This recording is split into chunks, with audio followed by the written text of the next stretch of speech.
team, and many of you are even part of the ownership group. The Ballers are built by Oakland.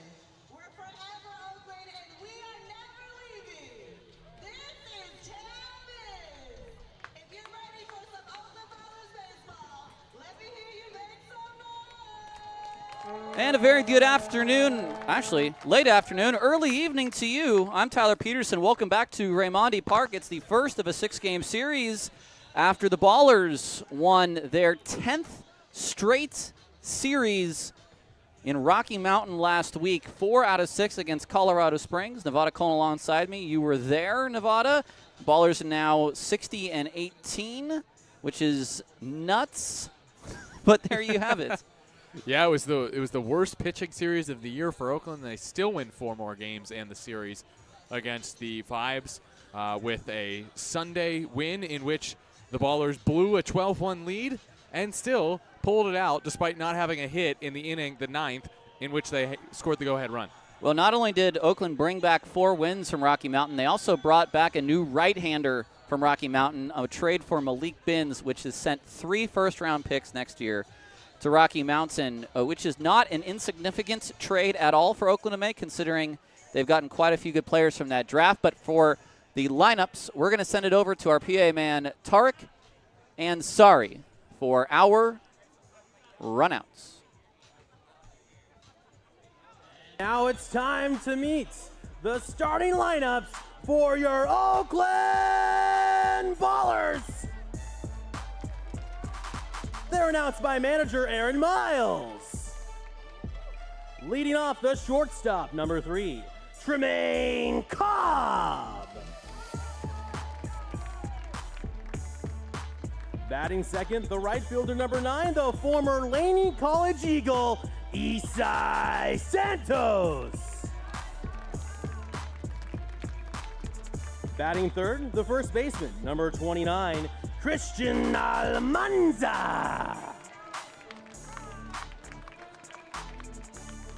Batting fourth, the second baseman, number 4, Danny Harris.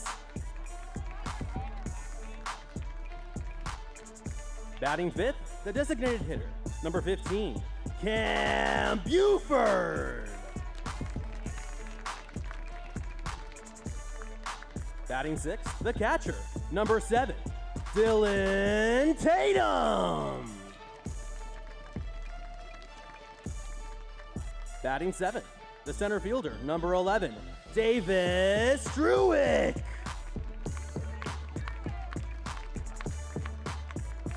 Batting eighth, the third baseman, number 23, Nick Lee. Batting ninth, the left fielder, number 8, Michael O'Hara. On the mound tonight for your Oakland Ballers is number 39, Luke Short. Thank you, Tarek. This is game 79 of the year. The Ballers at 60-18 at 42 games over 500. Is that right? Yeah. I have to say it out loud and see. Because it doesn't sound real. It does not sound real. They'll take on the Boise Hawks for the second time this year, the first time at home. And before we get started, a performance of the national anthem. Performing the Star Spangled Banner is 3. It looks like a trio of brass instruments from the Oakland Symphony.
It is Oakland Symphony Night, and what better way to start us out today than the playing of the national anthem in what I might imagine is French horn, sousaphone, and trumpet.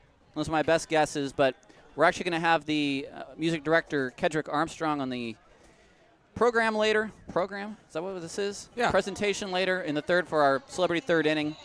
So we'll get to talk a little bit about symphonic topics, I suppose, but let's talk about baseball topics, starting with this lineup for the Boise Hawks. They are led by Cash Beecham in his first year as field manager. The Hawks at 42-36 on the season will lead off Noah Marcello, the center fielder who has hit safely in 71 of 78 games. Ethan Underwood, the second baseman, hits second. He's on a 9-game hit streak. Taylor Darden, the third baseman, bats third. He is first in the league in hits. Max Young-Goldberg, the left fielder and second-year Hawk, cleans up. Drew Woodcox, the former Baller, is the DH, batting fifth. Jake Jelly, right fielder, hits sixth. Jeremy Magora is the first baseman, batting seventh. J.C. Santini, catcher, hits eighth. And Paul Myro, the fourth, the shortstop, bats ninth. The Hawks will send Graham Edwards to the hill. He'll be opposed by Luke Short. Luke Short, who is still working his way back from an oblique injury, will not go very deep into today's game. We're expecting him to throw about 40 pitches. This will be his 12th start of the year, however. Short 6-1, a 4.18 ERA, 61 strikeouts in 51 2/3 innings, only 20 walks in that time, and batters are hitting .256 against him. And the defense behind him in the outfield from left to right, O'Hara, Druick, and Santos. Infield from first to third, Almanza, Harris, Cobb, and Leahy. Tatum does the catching for the lefty. Short, who I watched pitch last Tuesday in Colorado Springs, making his return from injury. He went an inning and a third and did give up 4 earned runs, but that first inning, he struck out a couple of vibes. Noah Marcello stands in a extremely fast base runner, 45 steals. That leads the Pioneer League. Short from the windup. The first pitch is a called strike on the outside at 87. First pitch at 6:37 p.m. Calling balls and strikes is Jason Venzen. Grant Myers at first, Robert McGee at third. Your umpires for tonight. The next one is a line drive down the left field line. It's deep, and it is going to one-hop the wall. Picking up the ball in left is O'Hara, and Noah Marcello, a double to lead off this ball game. Yeah, Marcello a little quiet in the series at Yuba Sutter last week, but he's now hit safely in all 7 games against the Oakland Ballers this season, and that is his 30th double of the season, which is top 3 in the Pioneer League. They have 4 of the best hitters in the entire league. Yeah, it's Marcello, it's Young Goldberg, it's Darden, and it's been Jelly. Here is Ethan Underwood. Not a slouch himself, 332 for Underwood. 3 home runs, 52 driven in. Slightly open stance, slightly a la Craig Counsell. And the first pitch on its way is a fastball called, strike at the top of the zone. And Underwood, despite not being one of those top 4 best hitters, he was probably the best hitter against Oakland in the series in Boise, hitting .389 against the Ballers. He's a left-handed hitter. Leadoff man Marcello out at second, or just underway. Short throws to the plate, and Underwood hits this down the left field line out of play. Underwood, a 25-year-old left-handed hitting utility player from Ackworth, Georgia, which is a new city on my map. Played college for the Young Harris Mountain Lions. It's an 0-2 on its way. The kick and the pitch. It is strike 3 called on the outside corner. And Underwood is gone looking. Great pitch from Short right there. Went with the fastball, caught the outer half of the zone. Honestly, probably a pitch that Underwood should have swung at, but I'd have to guess on 0-2 right there. He was sitting breaking ball. He must have been, because I was very generous saying outside corner. That'll bring up Taylor Darden, who you could say is the best hitter in the Pioneer League. The first pitch to Darden is a breaking ball in the dirt. Darden is hitting .438. That's 134 hits in 306 at-bats, 21 doubles, 8 triples, 14 home runs, and 108 runs batted in. The only one who you could say is better is either his teammate Max Young-Goldberg or Chris Sargent. Marcelo dancing at second. The 1-0 pitch is a fastball called strike at the top of the zone. It's 1-1. And what's crazy about Darden, you would think him being an Alpine Cowboy of the Pecos League last year that the numbers would come down to earth a little bit, but they've actually gotten better this year in the Pioneer League from where they were in the Pecos League. Came to the Hawks along with his manager, Sean Persky. The 1-1 on its way. It's fouled back. Well, we're looking at a 422 average last year to a 438 this year. That's just a crazy fact that he's able to actually improve that average from the Pecos League. So one of the things you can say about him is maybe whatever it was, the switch was made last year. Yep. It flipped, and now there's no going back for him. It's a 1-2 on its way. Instead, short turns back, and back to the bag is Marcelo. Well said, because you look at 2023 at McNeese, 224 average. And here in professional baseball, he's treating it like it's a D3 school. The 1-2 on its way. It's a breaking ball down and in. And we know quite a few McNeese State baseball athletes. Yes, he was teammates with Payday, Peyton Harden, Brad Burkell, Josh Leslie, and Derek Cherry in 2023. 2-2 to Darden. No score. Runner at second. One away. Short turns and fires to the plate. That is just off the plate. Did not get the chase on the changeup. And it'll be a 3-2 count. Close miss, but Darden has really good patience. He's not just a good hitter. He has a good eye. 55 walks this season compared to 47 Ks. A full count pitch to Darden. Crouch stance. The pitch on its way is a ball high. It's a walk. And there are two men on with one man out. Yeah, you don't blame Shorty there with first base open for working around Darden there. Didn't get the chase on that changeup, just missed the corner. And so 3-2, you don't want to throw it down the middle. You want to still make him chase with that open base. Let's talk about flipping a switch between years. Max Young-Goldberg, who is a native of the South Bay, 356, 20 home runs, 106 RBI. The first pitch to him is a fastball right down the pipe at 88 for strike one. The average jumped up 100 points. The RBI, he has 80 more than he did last year. The hits have doubled. He is just a whole new ball player, and not just offensively. Defense behind the runners. The next pitch, breaking ball. That's on the outside corner for strike two. And a quick 0-2 left on left to Young-Goldberg.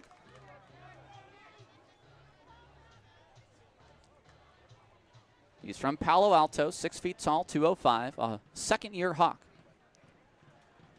Shorty looks at second, and now fires. It swung on and fouled away. Went with the high fastball that time. It'll stay 0-2. No score in the top of the first. Runners at first and second, one away. You're listening to Ballers Baseball on 860 AM The Answer. We'd like to welcome in our audience from Boise. The 0-2 pitch is in the dirt, blocked by Tatum. Keeps the ball in front of him, and it's 1-2. Boise's got a good fan base as well. I enjoyed my trip to Memorial Stadium this June, and the Ballers did too. They went 5-1 in Boise after losing the first game because of a Max Young-Goldberg walk-off homer. Some old friends in that Boise front office, and I love the town. Not a big fan of the press box. Otherwise, it's a great place. 1-2 on its way, and it swung on and missed. A late decision to swing by Young-Goldberg, and there's two away here in the first. Big hook at 76 from Shorty, and he gets the strikeout. After that leadoff double by Marcelo, you can see Short has started to settle in. Also, I will be one to defend the Boise press box. I think it's a lot better probably now than it was when you got there. Could be. I mean, we are 4 years on since I was a visiting broadcaster there. First pitch on its way to Woodcocks as the ball hits a left field. O'Hara is at the track. He will make the catch, and Drew Woodcocks, the former baller, puts a scare into his former fan base, but it's a fly out to the track and left. I think that was a broken bat. And we go to the bottom of the first. No score on 860 AM The Answer.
Welcome back to Ballers Baseball here on Oakland Symphony Night.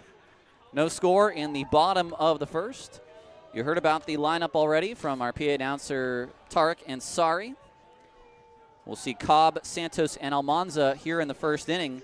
But you heard about Graham Edwards from Nevada Cullen, and Nevada has already seen him once this year. It was not a very good start, but he has had a great year. Yes, that was one of the exceptions for Edwards. It's not the norm for him, but he did, over 4 1/3, give up 6 hits and a season-worst 8 runs, 5 of them earned, against the Ballers on June 27th, with 3-run homers by Cam Buford and Dylan Tatum.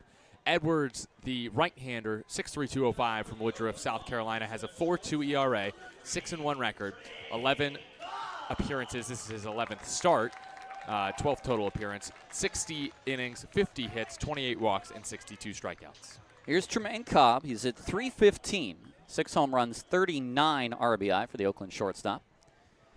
Edwards will work from the stretch, and the first pitch is a breaking ball that catches the bottom of the zone at 77 for called strike 1. Oakland in the Oakland green tops, Boise in black alternate tops. The 0-1 pitch is inside, nearly hits Cobb. It's an 88-mile-an-hour fastball, now 1-1.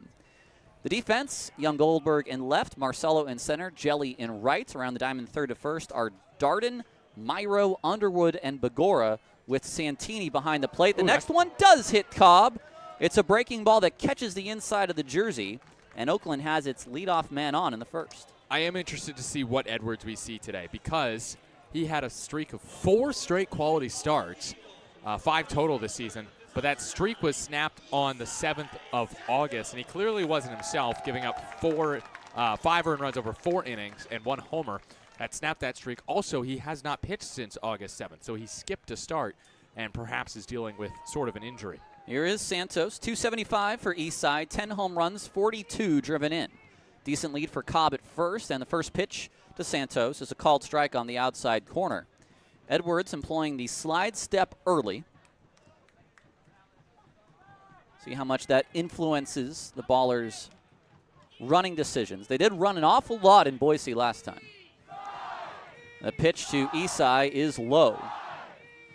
And Santini's an interesting one, because you look at the runners he's caught, and it's 16, which is second in the league. But you look at the steals, 60 successful. That's also second worst in the league. 1-1 the counts, and they'll throw over, and back to the bag is Cobb. Santini from Roseville, but an hour and 10 minutes north. Maybe a little bit more with traffic. Way more with traffic.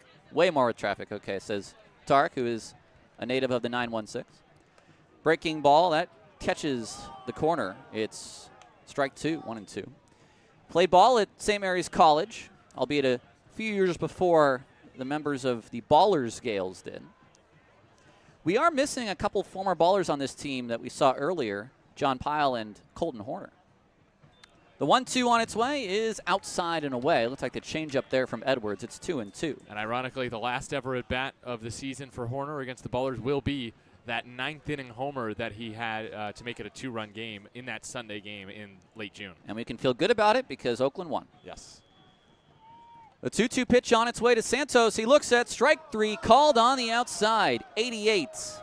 And he is gone looking. Yeah, Isai knows that pitch is outside. He just doesn't want to risk a challenge right there. It looked like maybe it just missed the plate, but otherwise it's a good 2-strike pitch from Edwards, and probably one Santos should have swung at in retrospect. 3-2 maybe, 2-2. Maybe not a challenge on 2-2. No. That'll bring up Christian Almanza. 322 for Almanza, team leading 24 home runs, a team leading 86 RBI. No score here in the bottom of the first between the Hawks and the Ballers. First pitch to Almanza is a fastball high and away. It's 1-0. Cobb still at first after the leadoff hit by pitch. For Edwards, that's the 11th batter he's hit this year. 1-0. Almanza, a weak tapper down the line. This is going to hold the line. It's going to hold the line all the way to the bag. It's an infield single for Almanza. I cannot believe that stayed fair. That ball had the body language that it was going to roll foul, and yet it stayed true. I know you're a champion of the exit speed. 42 miles per hour off the bat. Chef's kiss. Still faster than I can run, but extremely slow when it comes to baseball. Yes. That'll bring up Daniel Harris the fourth. Wait a minute. You don't run faster than 42 miles an hour? Unfortunately not. Oh, dang. 2 men on, 1 man out. Big hole on the right side for Harris. And the first pitch is a fastball down and in. So it's all stayed within the confines of the baseball diamond.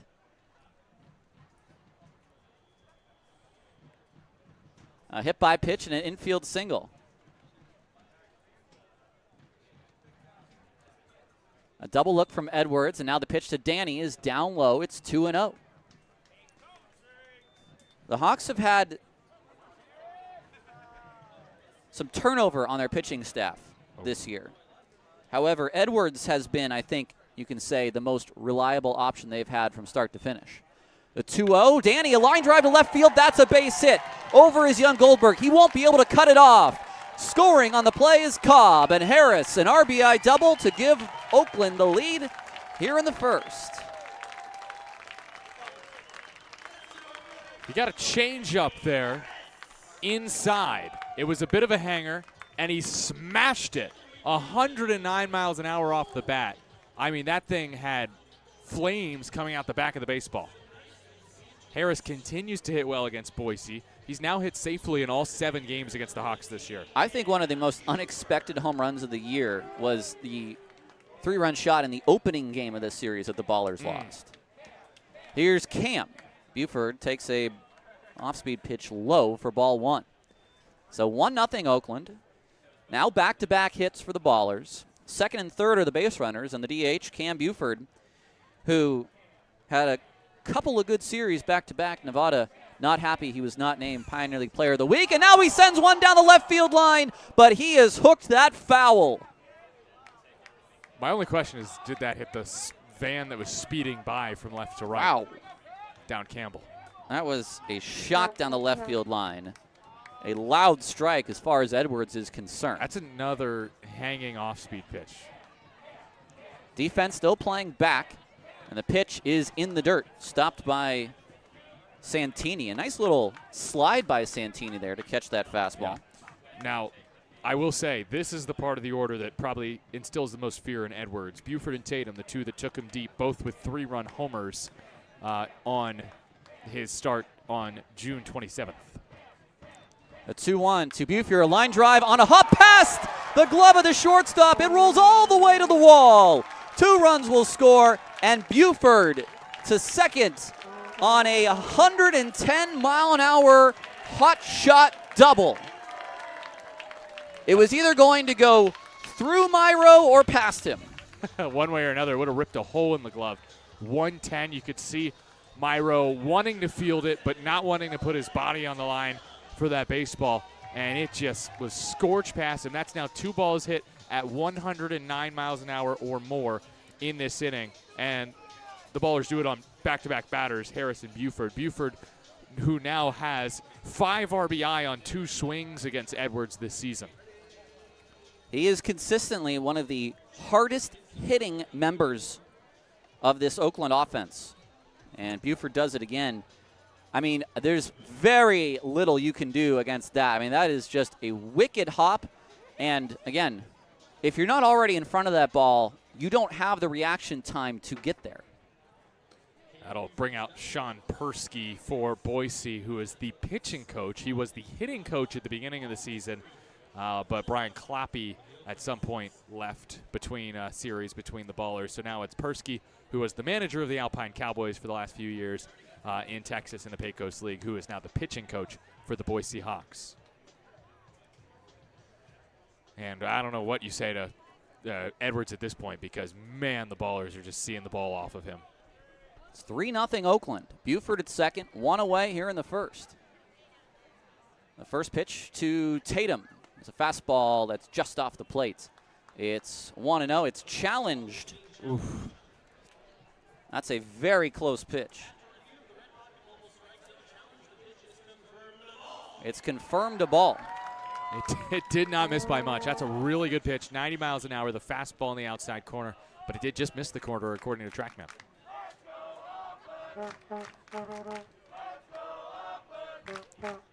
Got a Coliseum horn beneath us.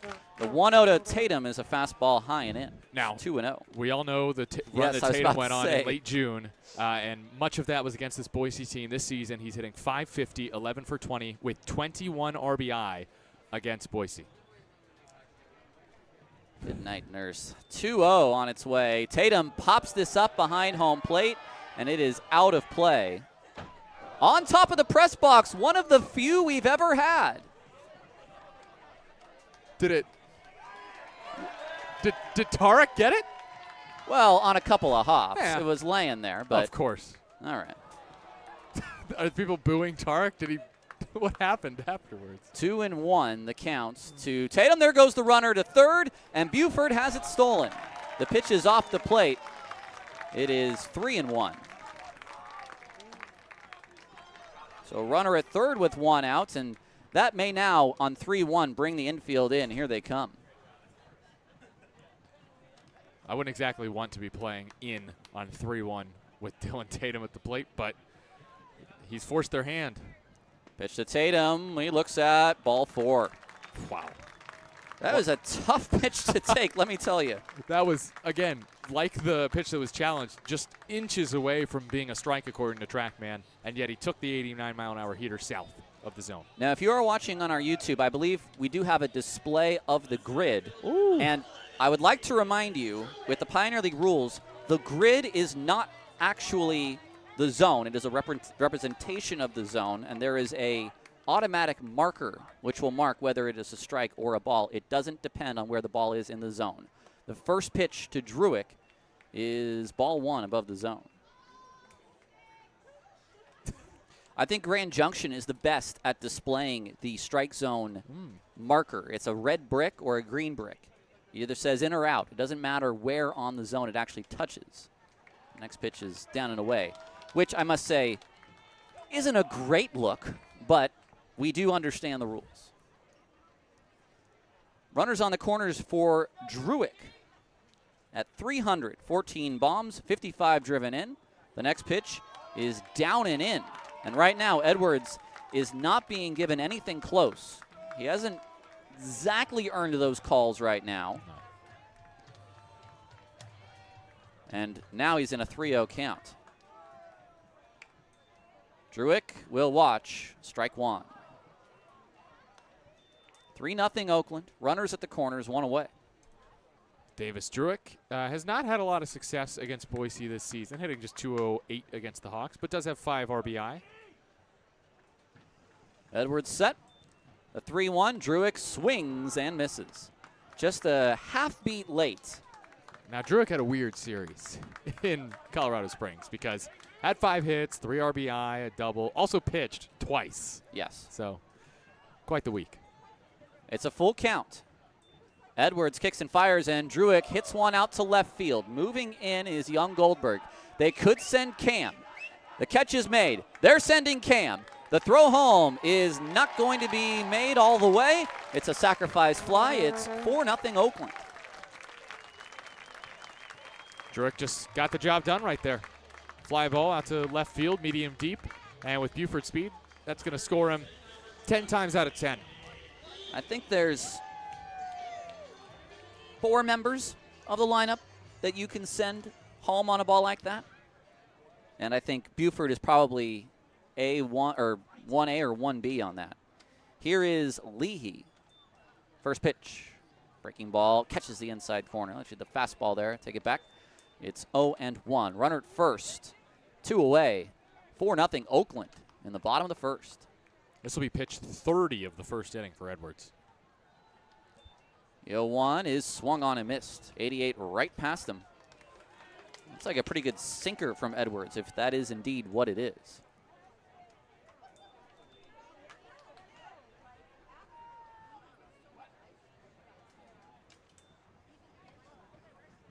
We await an 0-2. Kicking the pitch. It is strike 3 called. Leahy took it the whole way, and we move on It's a 4-run first for Oakland. It's nice to be back at home. We head to the second. 4-0 Ballers on 860 AM. The Answer.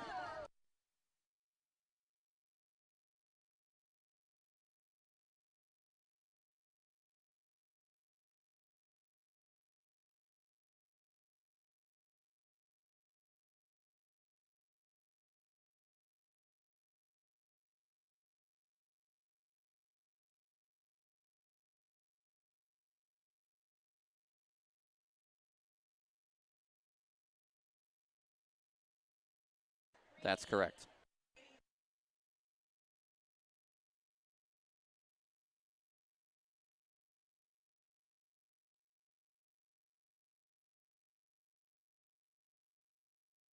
It's done automatically. They're written in the system already.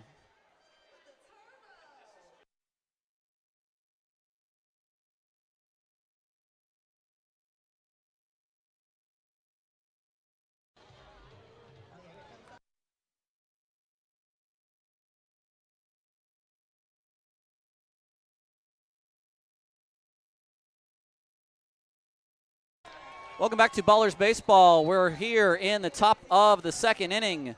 Tyler Peterson and Nevada Cullen throwing Bart cars out of the window of the press box. Who wants one?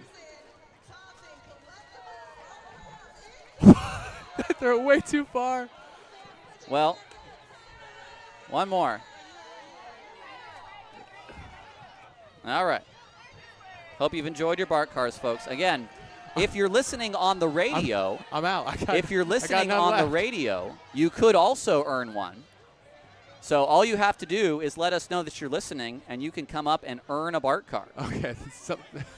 Not you, Paul. You've already earned one if you're listening, if you're here. That's great. It's the top of the second inning. First pitch is swung on and fouled away by Jake Jelly, who is best known as the former collegiate teammate of Connor Richardson, a.k.a. Chewy. The 0-1 pitch to Jelly is a power hitter. It's in the dirt. Oh, yeah. No, Chewy's been tracking his stats, and, yeah, Jelly's been killing it. 114 hits, 83 RBI, 27 doubles, 21 homers, top 10 in those two extra base hit categories for Oakland this season. Or Boise. Boise. Boy, definitely Boise. The 1-1 on its way is swung on and missed. The shorty changeup is off the plate. It's 1-2. It's too distracted by somebody yelling at us. We got a lot going on here, dude. Yeah. We're asked to work out the arm and throw.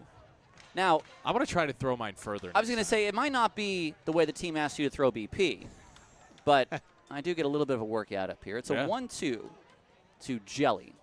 A shakeoff by Shorty. Now he's into the windup. The 1-2 pitch is a big breaking ball that just misses. Oh, man, that's that top of the zone. That's never going to get called. That was maybe, you could argue, could have been a strike, but I don't blame the umpire for calling it a ball. The 2-2 on its way to Jelly. It is swung on and missed.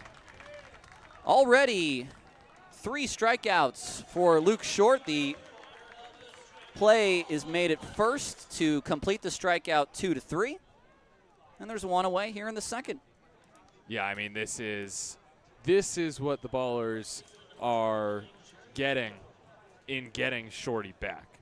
They are getting a pitcher that can be that Game 1, Game 2, Game 3 playoff starter because his stuff looks great today.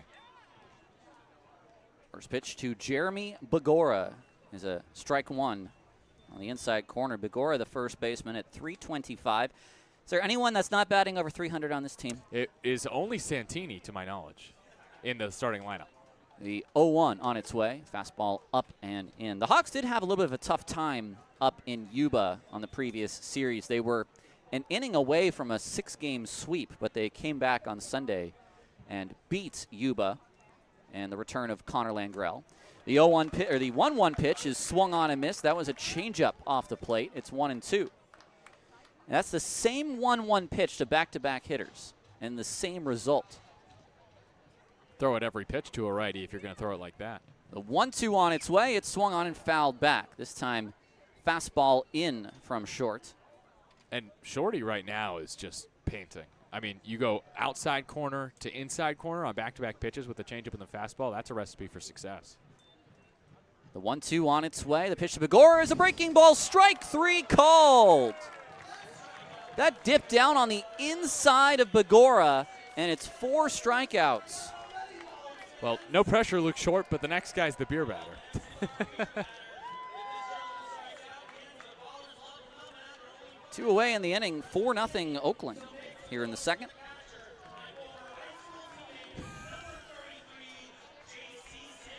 Now, see, that's just getting into the hitter's head now if you're the PA man. The first pitch to Santini is swung on, popped up out of great. play. Tarek Ansari today on public address for the Ballers goes, now batting the beer batter, my former high school teammate, J.C. Santini. You could say that to anyone. To anyone, and right. You wouldn't know. He once dated my sister, blah, blah. We were both in the same detention after preschool. Oh, man. I would like to see Tarek spin some yarn. We both go clamming on Mackinac Island. All right. It's 0-1 to Santini with 2 away. I know it's Mackinac Island, but. Pitch on its way. It's a breaking ball. Called strike. 1-2.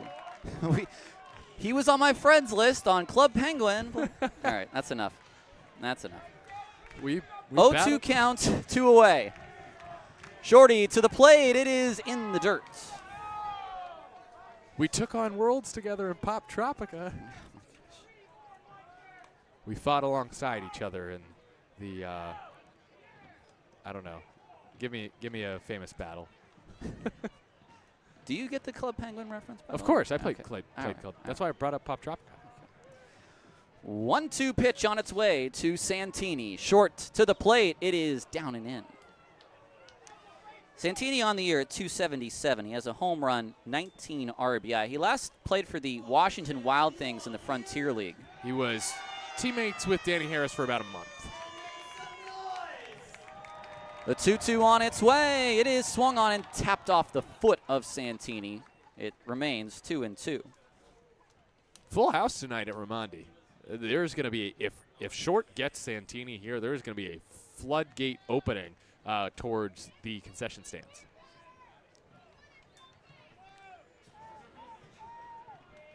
Another 2-2. Short ready. Nods in agreement. And the pitch is swung on and fouled away. The breaking ball. Santini is staying alive. Had to go down and chase that pitch to get it. But successfully stays alive. You mentioned he's a Roseville native. He also was a St. Mary Gale. St. Mary's. St. Mary's Gales. A 2-2. Apostrophe S. Pitch on its way. It's swung on and missed. Fastball above the zone. Short strikes out the side, and you can hang that 5th K. We move on to the bottom of the second. It's 4-0 Oakland on 860 AM. The Answer.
Welcome back to Ballers Baseball here in the bottom of the second.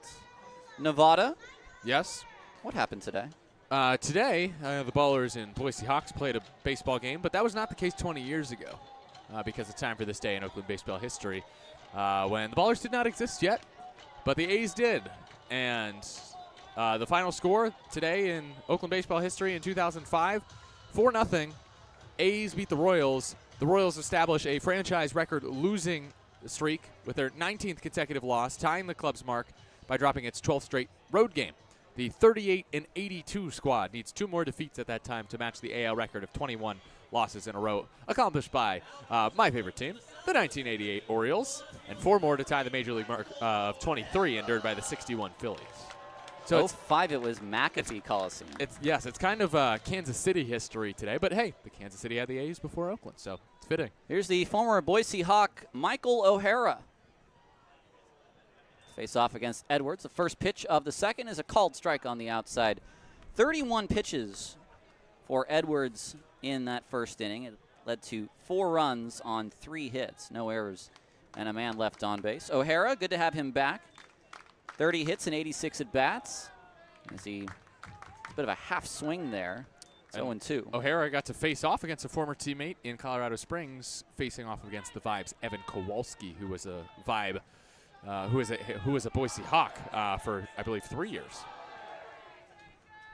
An 0-2 pitch from Edwards. Here it comes. O'Hara takes high. We've got the Butts family listening in on the live chat, and they say that Santini sounds like a magician. Well, the great Santini. It does remind me of the Jack Cassidy character from an episode of Columbo, who was named the Great Santini. Next pitch is fouled back. It's 1-2. Poor Johnny Colombo is never gonna live down the great slip of 2024. I will also say that that reference was for my contemporary 55 and older audience. 1-2 to O'Hara. Pitch to the plate is swung on and missed. Chased low. And it's back-to-back strikeouts for Edwards, who has K'd 3. Is that a changeup right there? That's got a ton of run to it. It does look like almost 2 feet of run. I will say a circle change. Something that plays off of that sinker.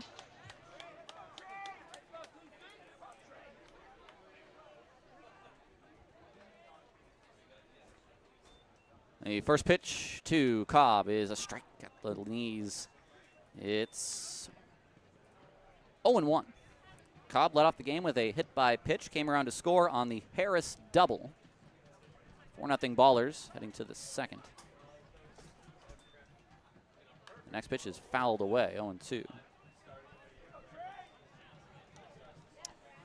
Mentioned Tatum's success against Boise. Trey has had some success too. Cobb, 400 hitter against Boise this year with 9 runs scored. Base is empty, 1 away, and the pitch to Cobb is low, 1-2.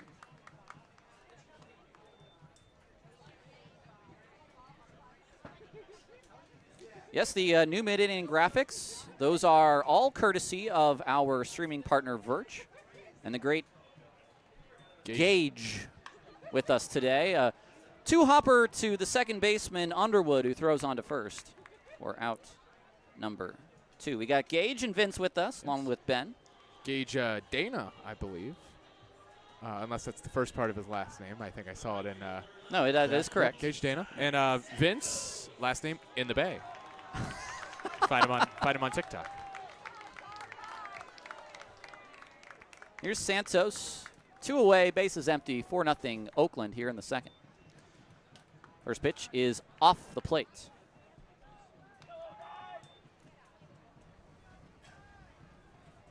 He struck out looking in his first at-bat. The 1-0, down and in, 2-0. How are we on the old walk-to-strikeout ratio for Eastside now? Looking pretty good, 42-44. Second on the team in walks is Eastside behind Druick. The 2-0 is low, 3-0. I don't want to alarm Graham Edwards, but this is starting to look a lot like his start against Oakland last time. 5 in the first inning that time. Had a clean second. and then gave up 3 more in the third. He finished in the 5th. 3-0. Santini. Santos takes high. It's ball 4. So a 2-out walk for Oakland. That'll allow Almanza to bat and maybe let him get some better contact this time, although it did lead to a single in the first. He hit a ball all of 42 miles an hour down the third base line for a. Yeah. You look at the chain, Almanza, Harris, Buford, 42 and then 100 plus the next 2 batters. The first pitch, Almanza swings and fouls it at the plate. It's 0-1.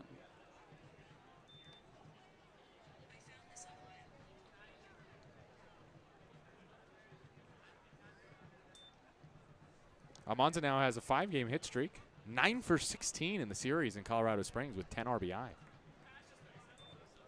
Next pitch is, or not a pitch, the throw to first, diving back, is Santos, who, for those interested, has successfully stolen 7 out of 12. One for Nevada. Give me that. The 0-1 to Almanza is high. Trying to move that sinker back toward the top of the zone. Santini tried to frame it. You could probably give me just about any baller. I can tell you how many stolen bases they have and how many attempts. Not to challenge myself, but. The 1-1 on its way. It swung on a miss, a breaking ball. Lou Helmick. Is he 7 of 7 or 9 of 9? Whew, jeez Louise. Well, the numbers are rattling around your head because he's 7 of 9. Oh. 1-2 to Christian Almanza with Santos at first, 2 away, and throwing over again is Edwards. So now Santos can get an awful big lead as 2 disengagements have been used by Edwards.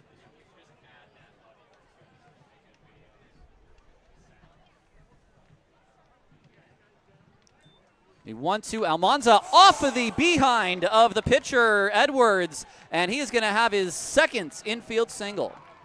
That exit velo was a little harder, 93, and thankfully it wasn't any more than that. Hopefully it did hit the backside of Edwards. Are you sure you had eyes on that? Well, let me look again.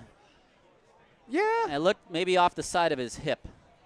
Well, anything is better than like arm or leg. Yes, certainly. He's getting looked at the moment by the Boise trainer, Andrew Gong, and the manager, Cash Beecham, who is returning to the Pioneer League. We haven't seen Cash since he was manager of the Ogden Raptors for a few years. Then he was the hitting coach for the Lincoln Salt Dogs in 2024. I will say, Cash Beecham is one of the best managers I have seen in the Pioneer League, and he has a title to show for it. Yeah. But he is also, I got to say, given some very entertaining ejections over the years that I have personally seen as a Vibes broadcaster. 2 men on, 2 outs. Here's Harris.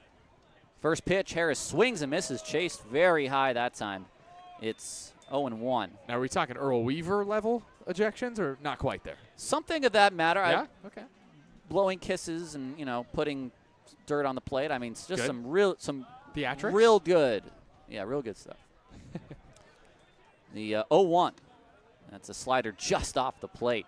Santini did his best to frame that, but did not get the call.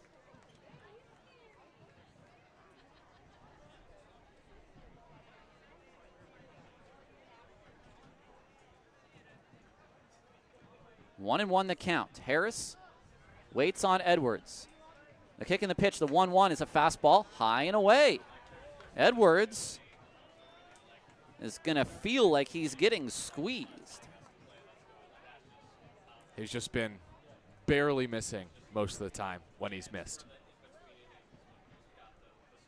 4-0 Oakland, 2 outs here in the bottom of the second. The 2-1 to Harris is down in the dirt, 3-1.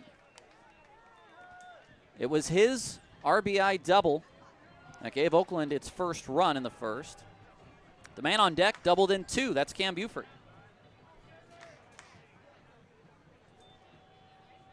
Swing and a miss on the next one, and He was selling all out that time, Danny Harris. We got a hanging breaking ball. Problem was it was hung above the zone, and so he couldn't quite get the hands there in time to punch it over the wall and left. Well, the runners will be on the move, and Harris will want to hit.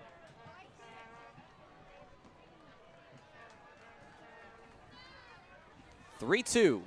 The pitch. Harris just gets a piece of it to foul it off. I mean, he dove down and got that change up below the zone. That's interesting. That didn't have the spin rate or the movement of a changeup. That a slider?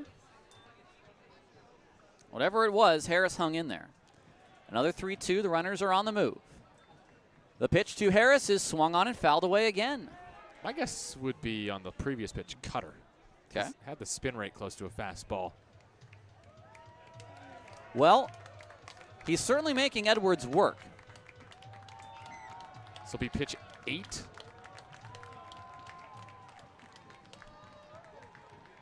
He's at 55 now. Spin and throw to second, and back to the bag is Santos, who has his helmet literally slapped off him by Underwood. And then a show of sportsmanship. Underwood handing the helmet back to him. Look, you got to be quick. Yeah, oh yeah. No, So, Underwood did what he had to yeah. do. A 3-2. Again, the payoff. Harris sends one to right. It's shallow. In come the outfielders. It will be the right fielder, Jelly, that puts it away for the final out of the second. No runs on a hit, no errors. 2 men left on base after 2. 4-0 Oakland on 860 AM The Answer.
Welcome back to Ballers Baseball here on 860 AM The Answer. I'm Tyler Peterson alongside Nevada Cullen. We're here in the top of inning 3. It's 4-0. The Ballers lead the Hawks. Glad that you're joining us, whether you're local listening on the radio, whether you're in Boise as we speak. We hope you enjoy our broadcasts this week of your Hawks, or whether you're a family member somewhere in these United States or countries abroad. Luke Short to face 9-1-2 here in the 3rd inning. Myro, Marcello, and Underwood with the 4-0 lead by Oakland. It is our celebrity 3rd inning, and we will have a celebrity upcoming here in our 3rd inning. Paul Myro, the 4th. Shortstop swings and pops this up. This is behind home plate and out of play. Myro is from Las Vegas, Nevada.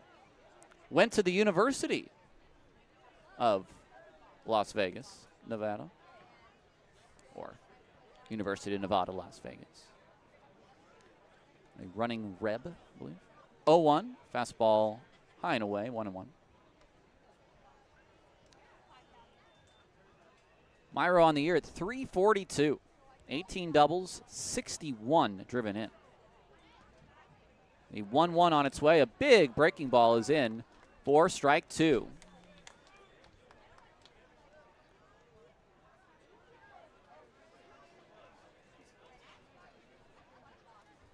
At 37 pitches, the 1-2 on its way is swung on. It's popped up. This is playable.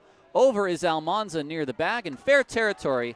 he puts it away for the first out of the third inning.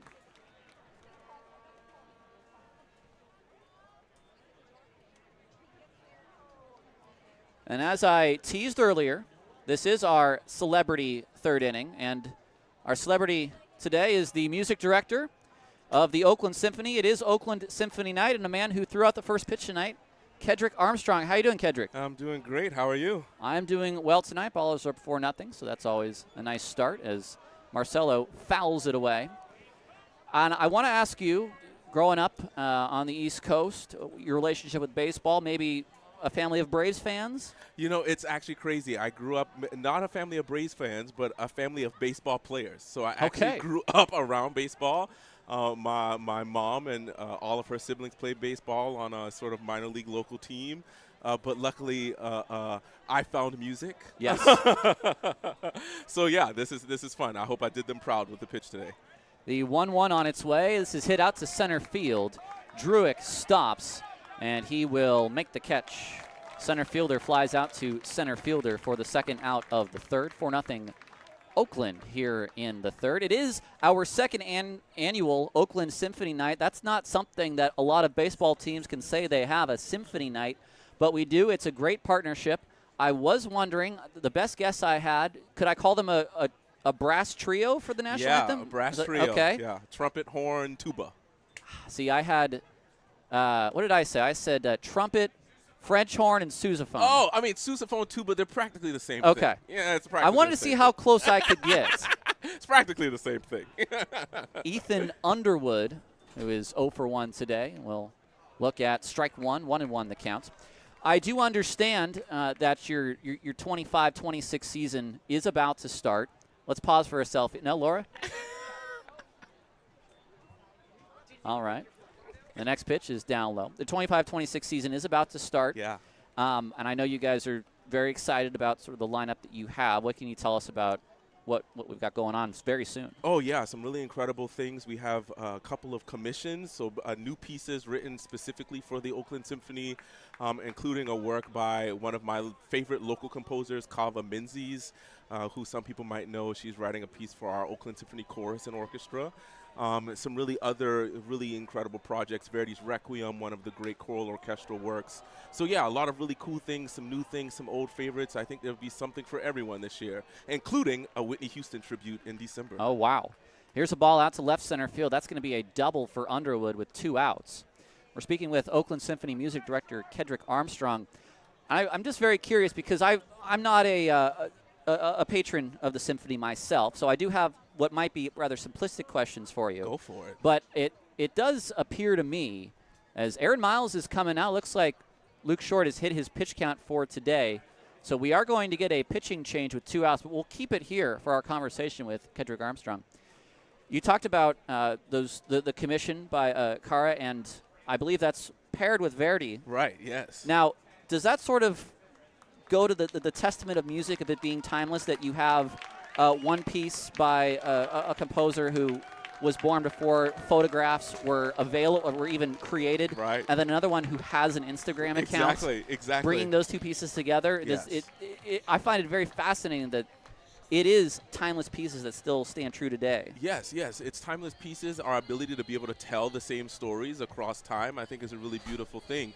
And across mediums. Kava is a jazz musician, comes from the jazz background. Verdi was an Italian opera composer. But putting the two of them on stage, I think, shows really the universality of music and the timelessness of music.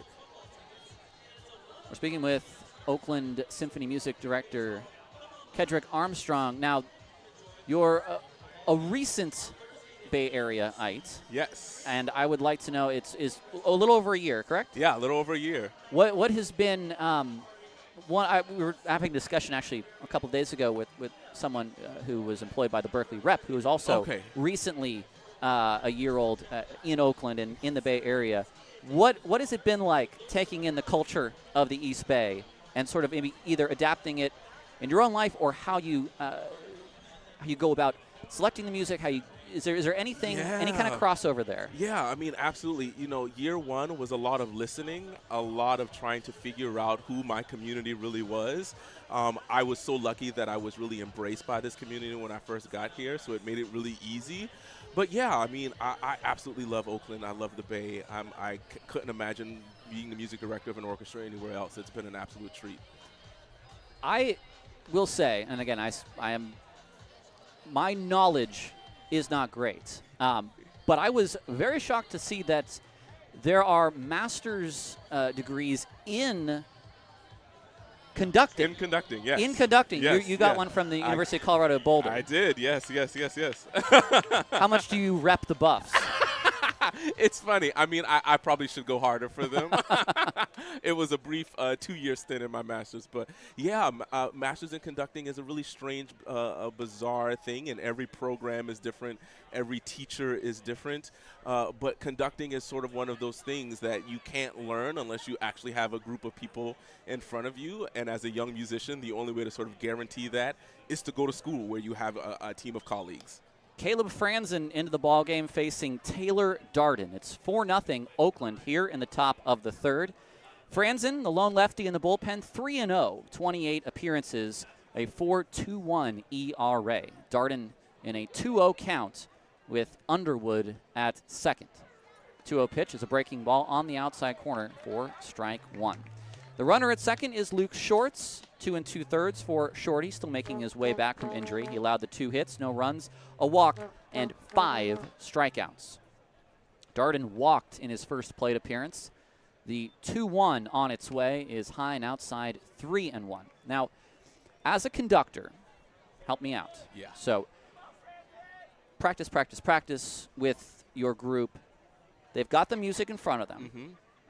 They're playing the music that's in front of them. Are you setting the tempo? Are you setting the flair? Or what? How much is it ad lib as you're going? How much of it is planned and set? I would say, you know, every concert is different. On average, 50-50, I believe. I like to think of it as rehearsals are for setting the right circumstances for us to make music in the concert, right? Mm-hmm. So we line everything up. We make agreements about tempo, about shifts, about balance. But then we always leave a little magic for the concert because, you know, we're humans and we get into it because we love the music making. 3-2 pitch to Darden. Franzen throws, and it's swung on and fouled down the right field line. This might be playable. Almanza will give it a look, but it'll drop on the warning trap for a foul ball. 4-0 Oakland here in the third inning. Runner at second. Another 3-2, about to be on its way to Darden. I mean, I also would love to know how realistic, because one of the great gateways for me for classical music was Looney Tunes growing up, Oh, yes. to be quite honest. Absolutely. And Bugs Bunny with the conducting Baton. Thank Yes, you yes, very yes, much. yes, I wanted yes. to get the terminology correct. The 3-2, there goes the runner. It's swung on and fouled away. Of him holding it up in the air and maybe holding the same note, how realistic is that they are actually following along directly on what you are doing? And on a perfect day, Okay. they're following. One of the greatest antidotes I've ever heard is that musicians never follow the conductor, they consider the conductor. The 3-2 pitch popped up and fouled away again.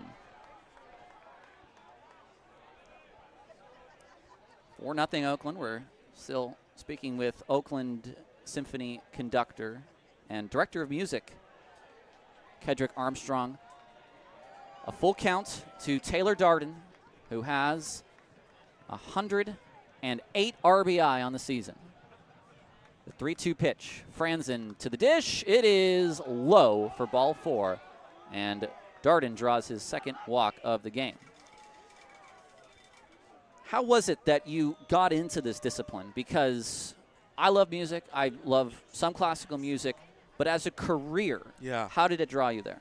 Yeah, I knew from my first memories that I wanted to be a musician. I never thought that conducting would be the thing, but I always had a knack for putting things together. I grew up as a gospel and sort of jazz pianist, and so I was always putting combos and groups together. So it was really about putting, you know, the music together that really compelled me, and it just so happened that I landed in a career in conducting. Really never thought that it would be possible, but really grateful for it every day. Here's Max Young Goldberg.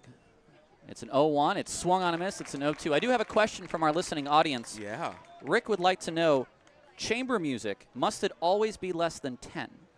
Ooh, it's not a hard, fast rule. It's Okay. not a hard, fast rule. I think chamber music can be really flexible. Chamber music to me really means without a conductor.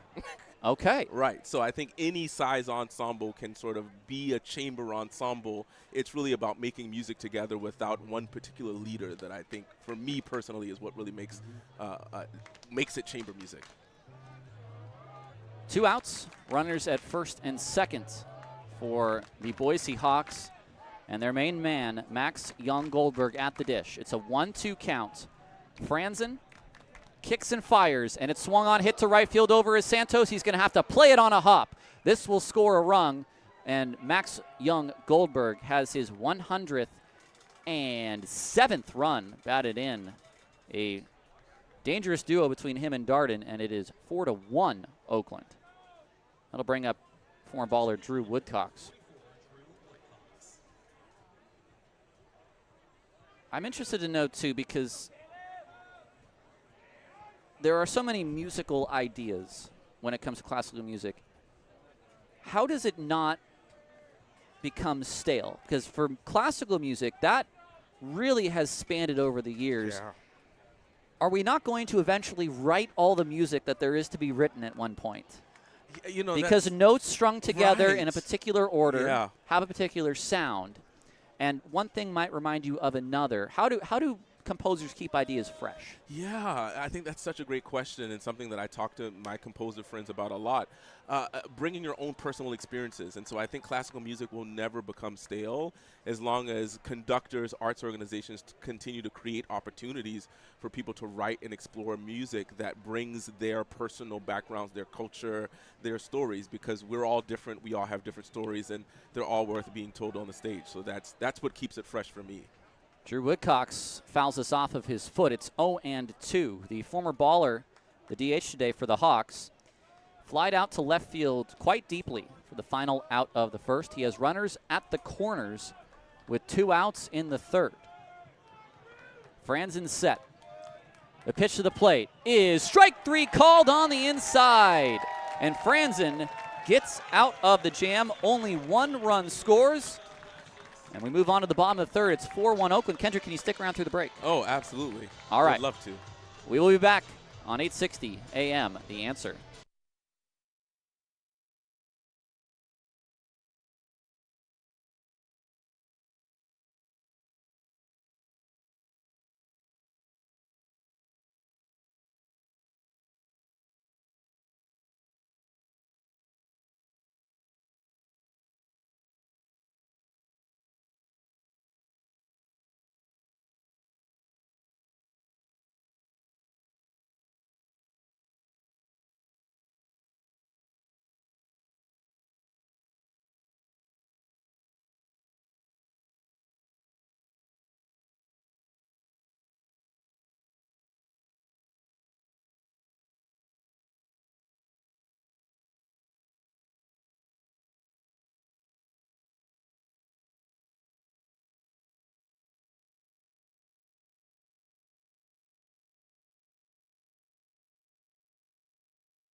Welcome back to Ballers Baseball here on 860 AM The Answer. It's a 4-1 Oakland lead.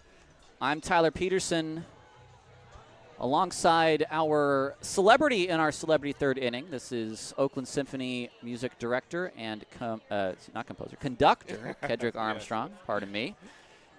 Into our second half inning of discussion on Oakland Symphony Night here at the Ball Yard, our second annual one.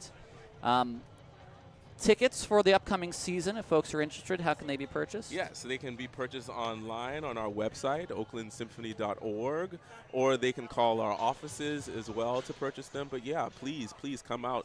It's going to be an incredible, incredible season. My second season with the orchestra, so I'm really looking forward to it.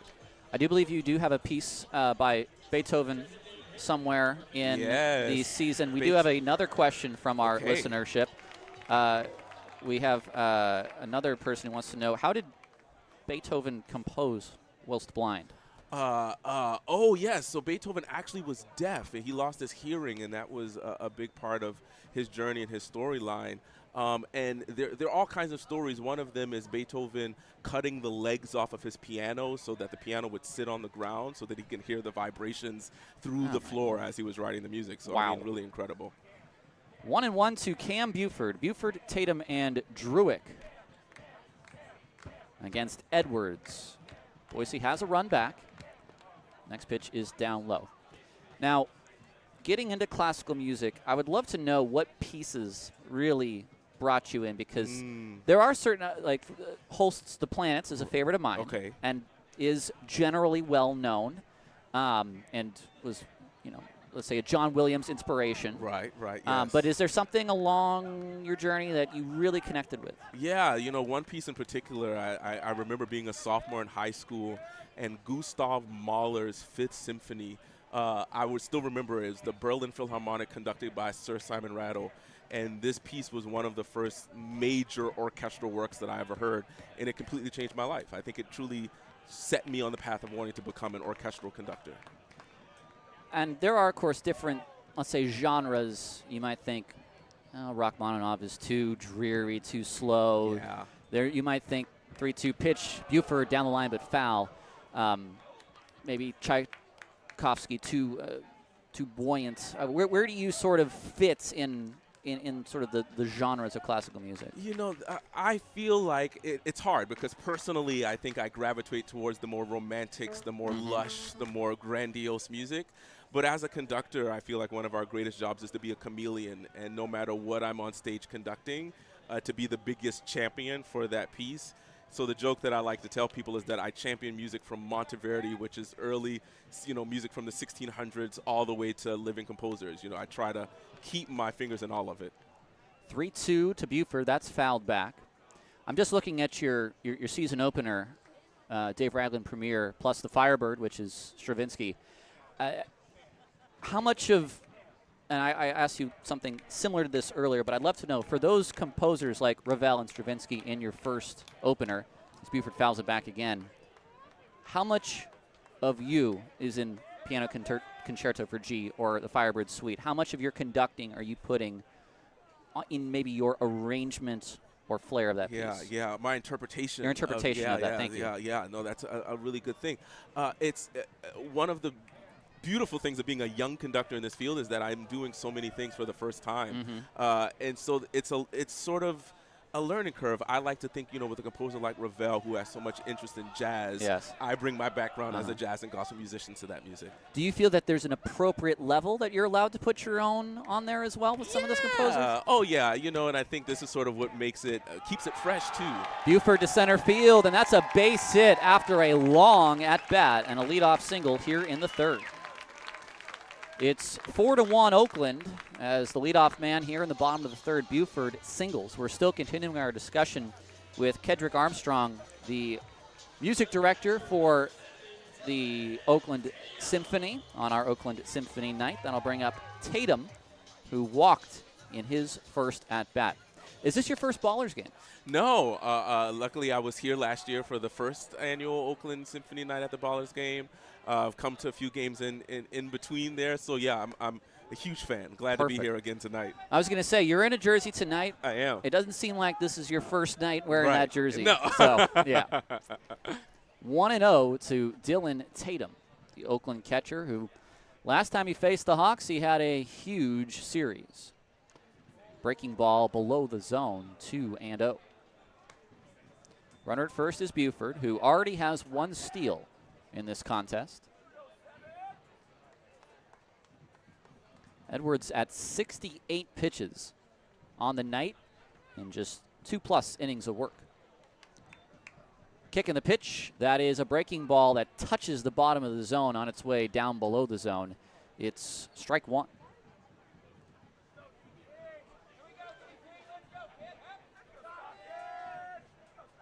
I think you see a lot of composers, when we're talking about instrumental composers, whether 2-1 is fouled back, more along the lines of motion pictures, the Hans Zimmers of the world.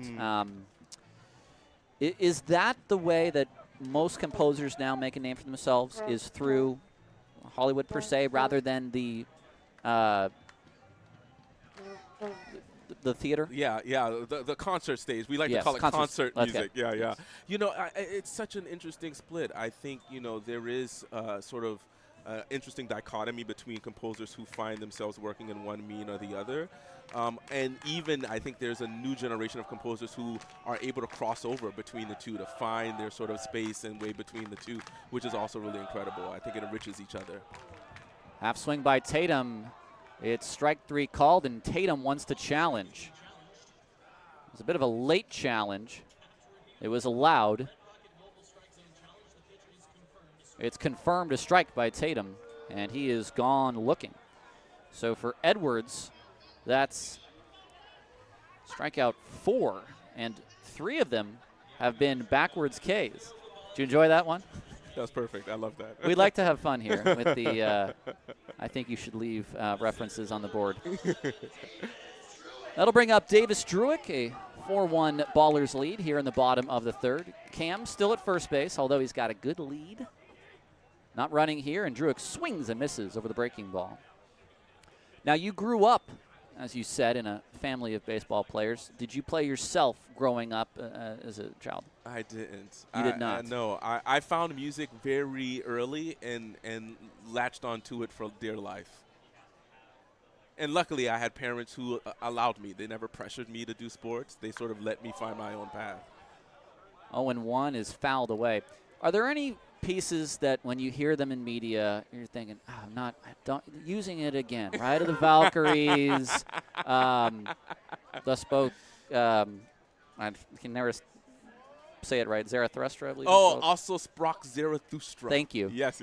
There goes Buford. It's down and in, and the throw is going to be not in time. Buford steals another base. But if you see them in a movie or maybe a comedy and you think, is there a little bit of an eye roll from you, or is it more, let's get it out there so people are exposed to it? Yeah, definitely more of the second. Okay. Definitely the let's get it out there, because I always use that as a tool to get people to come into the concert hall.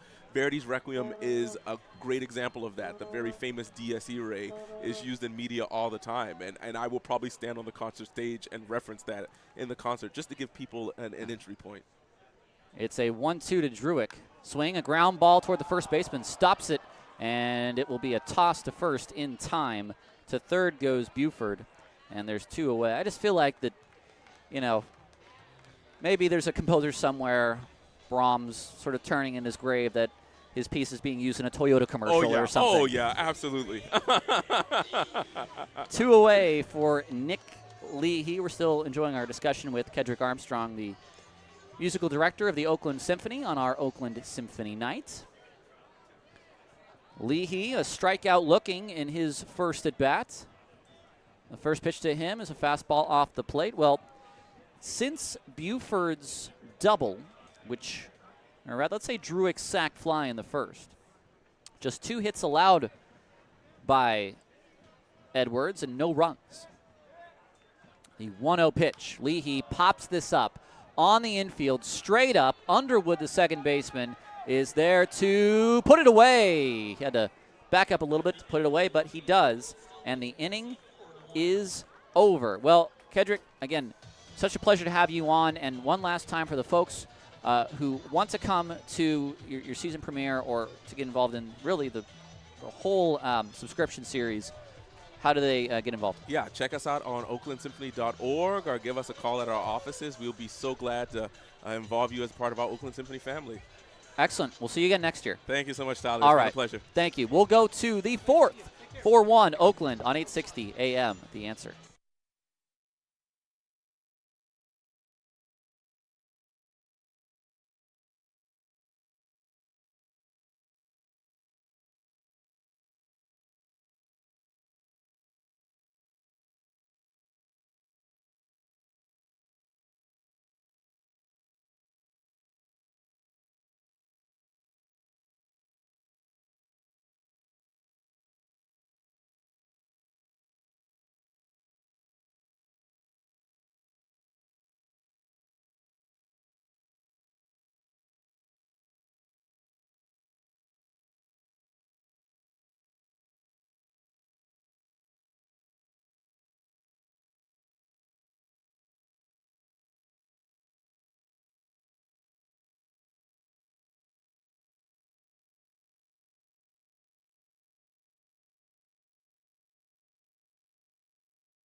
Your line score through 3, it's 1 run on 3 hits, no errors for the Boise Hawks. It's 4 runs on 5 hits and no errors for the Oakland Ballers. Our conversation is over with Kedrick Armstrong. Maybe not our conversation of classical music tonight as a whole, but as for the middle 4 innings, we move it over to Nevada Cullen for the play-by-play. Thank you, Tyler, for your sweet music. Time for my discordant tones here in the top of the 4th. He had a whole inning to come up with that. I thought of it on the spot. Originally, I was planning on introducing myself as Kedrick Armstrong, but you already alluded to him before introducing me, as there's a swing and a miss to start the top of the 4th inning. The fastball down from Franzen, and Jelly swung over the top of it. Nothing in 1. 4-1, Ballers over the Hawks, top of the 4th. Nobody out, nobody on. Strikeout his first time, Jelly. And he takes high and away. It is 1-1. Now, Franzen has given up a couple home runs this season to the Hawks. Jelly has a double off of him. 1-1 swung on and missed. Not doubling on that pitch. Good changeup from Franzen at the bottom of the zone. It's 1-2. 24 years old, from East Grand Forks, Minnesota. So that's right. Not only is he former collegiate teammates with Chewy, they're from the same town, just opposite states. That's a ball lined into left center field. This could be... Oh, that's Druick, who could not make the catch out in left center field on the track. Man, that was an unbelievable effort from O'Hara. Thank you. And it is a double. Got a little dusty there.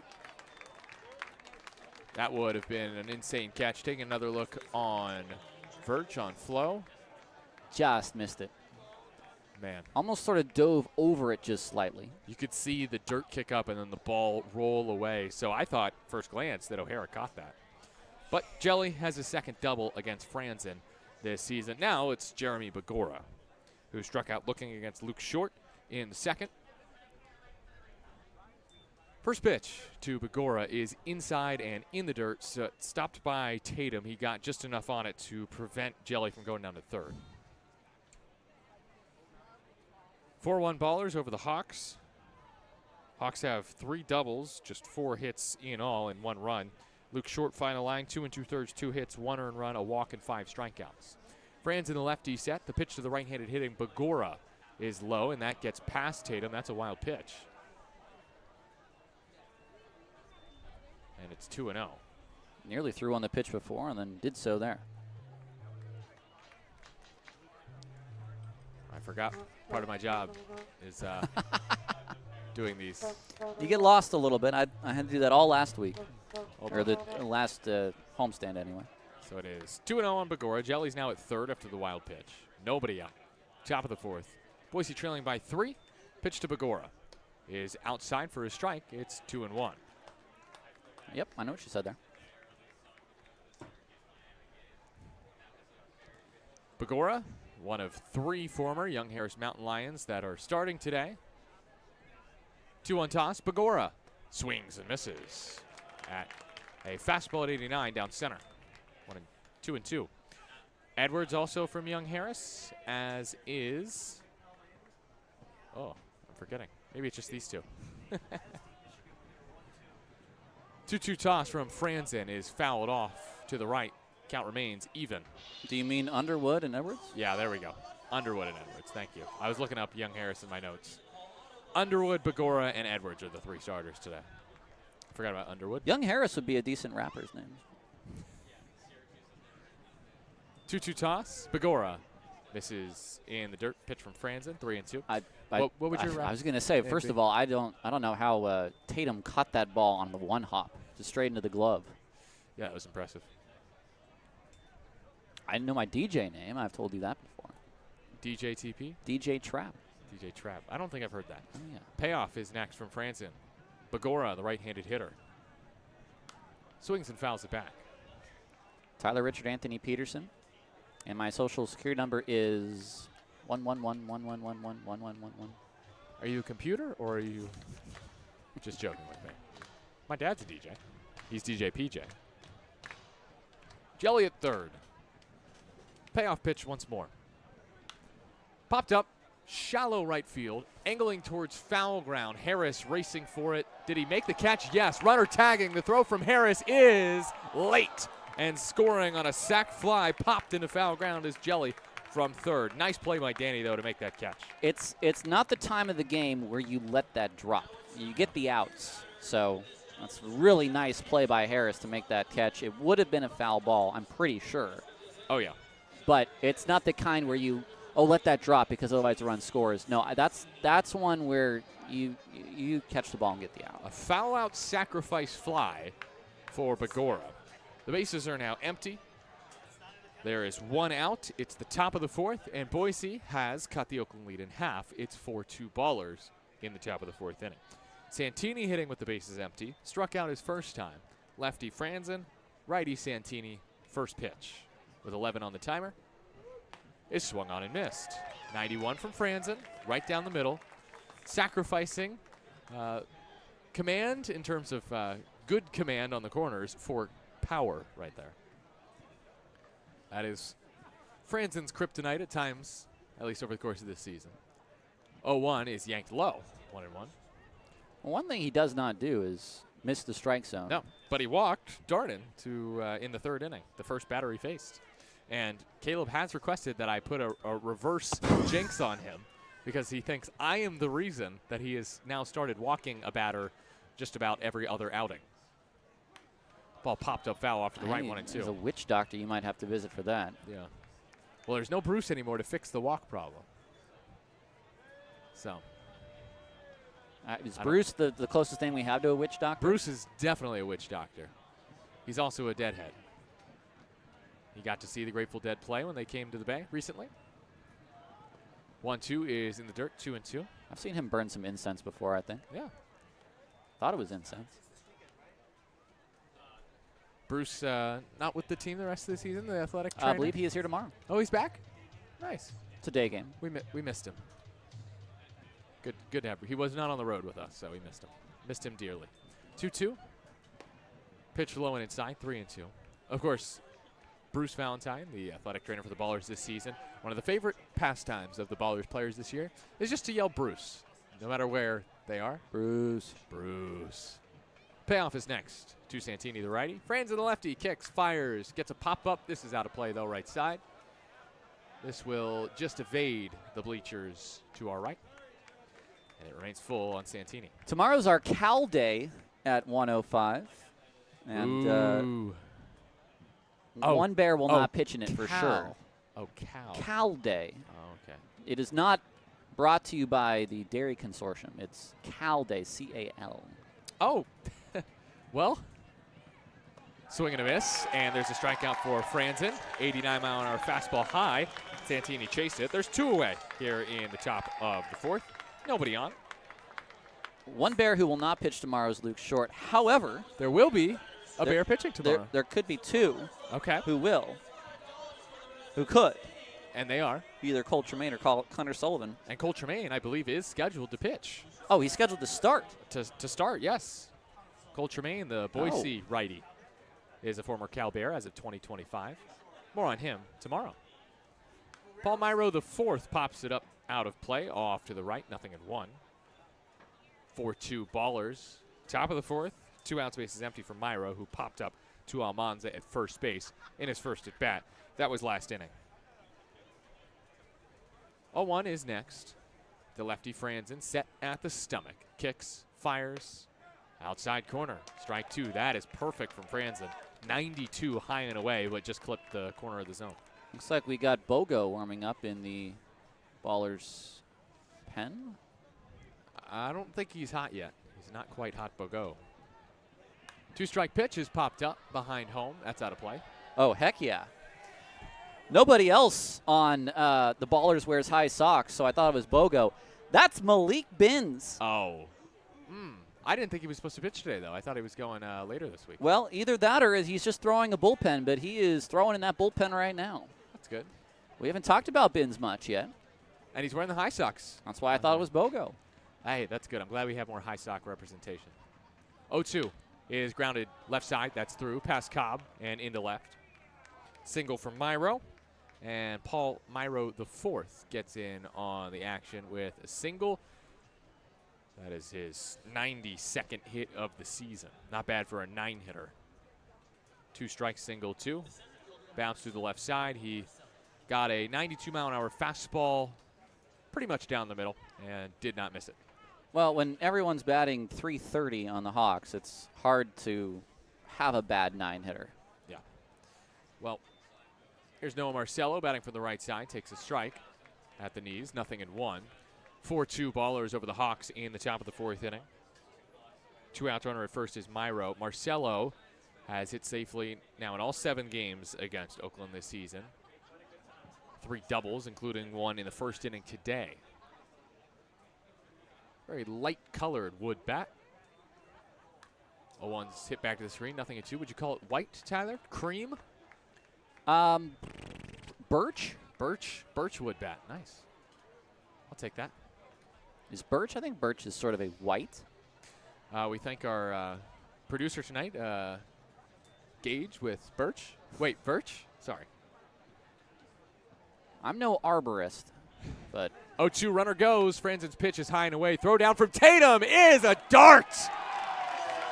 And Myro's gone. Tatum with the hose, the cannon of a right arm with that throw, shows it off and ends the inning. Marcello will lead off the top of the 5th. 1 run in the inning for the Hawks on a pair of hits and none left. A double by Jelly, scores on the pop fly foul by Bagora, and we go to the bottom of the 4th inning. 4-2 Oakland over Boise on 8:60 a.m. The Answer.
Bottom of the 4th.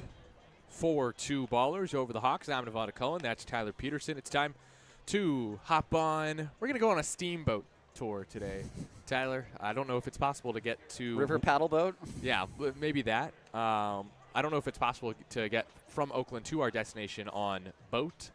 My guess, yes. You just have to go through the Panama Canal. Okay. Because we're going to the East Coast to Woodruff, South Carolina. And that is the hometown of Boise's Graham Edwards.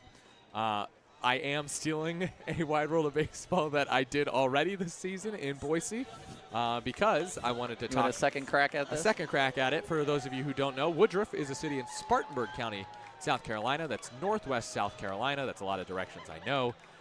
Columbus is located half an hour south of Spartanburg. Columbus? Woodruff? Woodruff. First pitch to Michael O'Hara is popped up foul off to the left. 0-1. And Woodruff, South Carolina is 40 minutes southeast of Greenville, South Carolina, which is where Clemson is located. Very small town in South Carolina.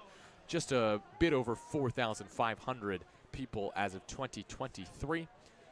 And I only have one more note about this small town, Tyler. 0-1 is fouled off to the left. 0-2. It is one notable person that was born in Woodruff. It is the Hawk, Ken Harrelson, the former Major League Baseball player and TV broadcaster for the Chicago White Sox, best known for just the most heartbreaking walk-off loss calls. You can find those, berating umpire calls, and, of course, his signature home run call. 0-2 to O'Hara, the lefty, is inside. 1-2. Of course, that home run call, Tyler? Yes, you can put it on the board. Yes. You can put it on the board. Yes. Hawk Harrelson, who also spent some time in Oakland. Did he now with the A's? Yep. Okay. Was that before his time with the White Sox, I believe? Yep. 1-2 pitch. O'Hara, the lefty from the righty. Edwards takes outside. The fastball at 89. It is 2-2. O'Hara today, a strikeout swinging against Edwards. That was on a pretty dirty changeup down and away. Kedrick Armstrong, a native of Georgetown, South Carolina. Okay. So some good South Carolina talk today. 2-2, wave and a miss. There it That is. same changeup gets O'Hara swinging for the second time. That's the 5th K for Edwards, and there's one away to start the bottom of the 4th. Well, for a guy whose ERA is just above 4, he's only allowed the 4 runs. And listen, you do that in a baseball game, you're going to allow your amazing offense to let you come back into it, even if you put up, especially actually if you put up the 4 in the first. Yes, the way he's pitching, this Boise offense can definitely win a lot of games with how Edwards has pitched this year. Here's Tremaine Cobb Jr., first pitch inside, fastball at 89. It's 1-0. Edwards has 5 quality starts this year.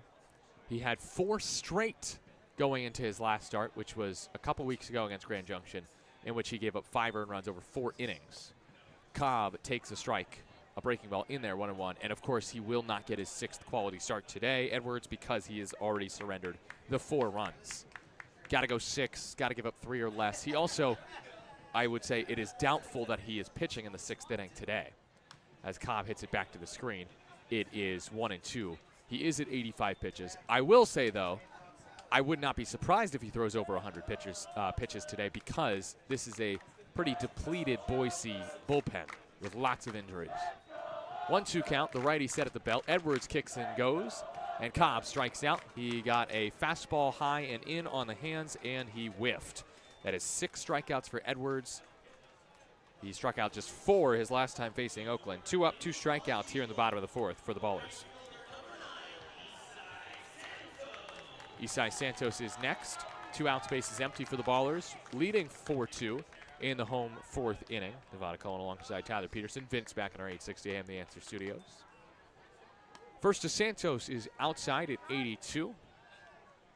Changeup from Edwards misses. It's 1-0. Isai today 0 for 1 with a strikeout and a walk. And on that strikeout, that should have essentially been ball 3. Santos swings and misses. 1-1. Got a fastball north of the zone and chased. Strikeout and a walk, huh? Strikeout and a walk all in one. It's just the ratio keeps climbing Yeah. between the two of them. Well, the 2-2 pitch that he struck out on was just a shade off the plate.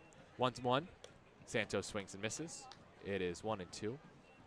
He chased back-to-back fastballs just above the zone there from Edwards, who is looking to punch out the side in this inning. Lefty Santos digs back in, middle of the box. Edwards, the righty, looks home and comes set at the belt. His 1-2 toss. Santos tried to check his swing, could not, says the home plate umpire Jason Venzen. And Edwards does strike out the side in the bottom of the 4th inning. No runs, no hits, no errors, none left. We go to the 5th. Oakland 4, Boise 2 on 860 AM The Answer.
It is the top of the 5th inning. We have an Oakland debut on our hands. Just acquired via trade. It is Malik Binns who will pitch with the Ballers leading 4-2 in the top of the 5th.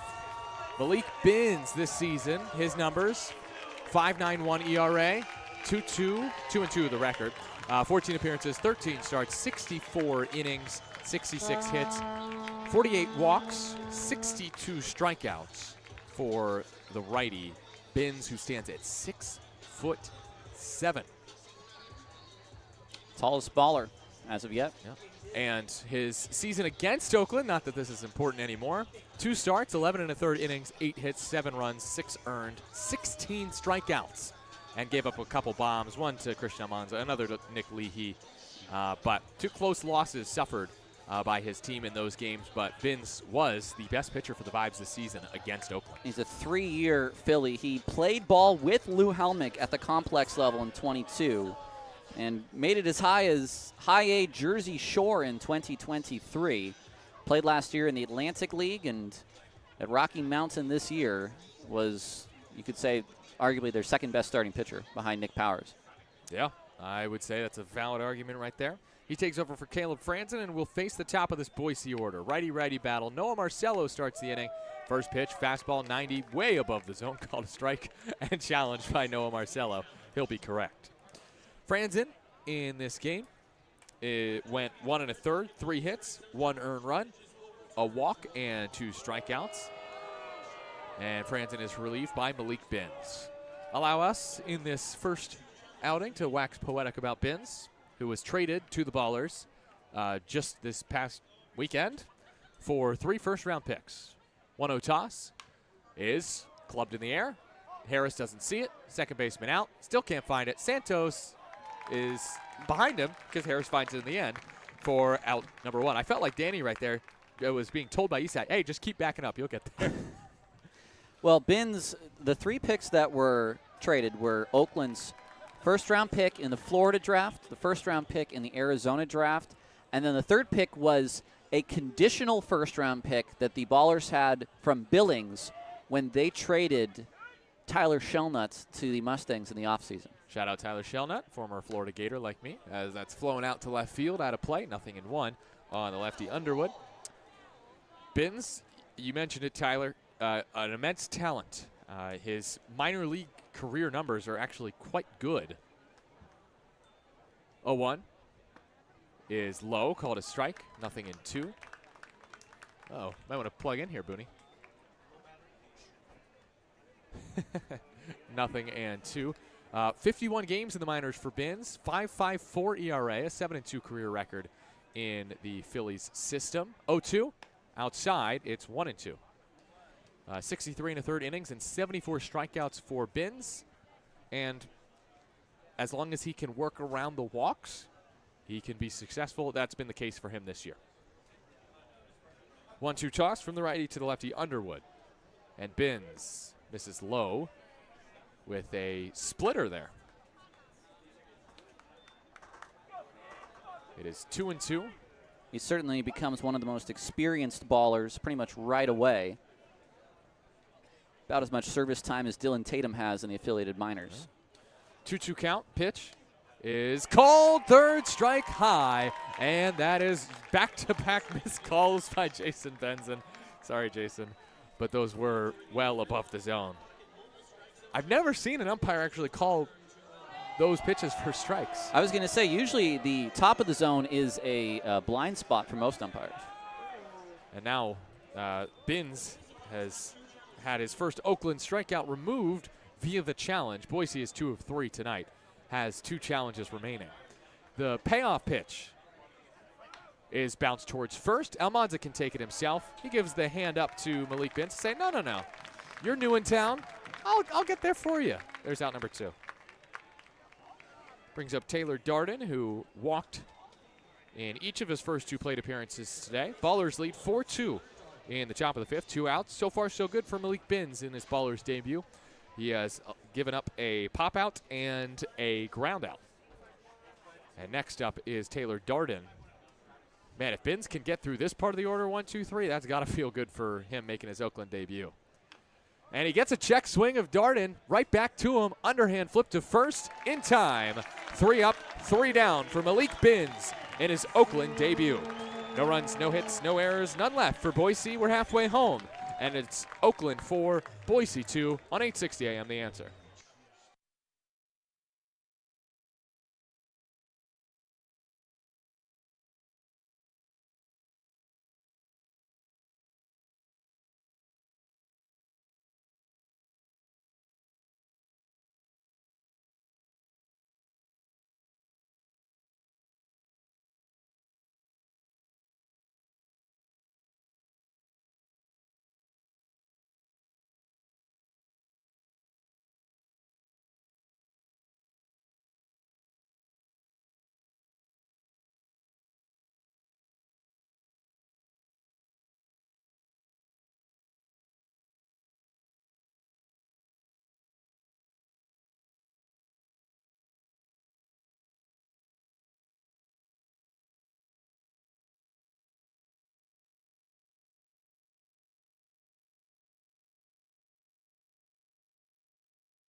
Bottom of the fifth, a little late edition for you of Question on the Answer here on 860 AM The Answer. I'm Nevada Cullen. That's Tyler Peterson.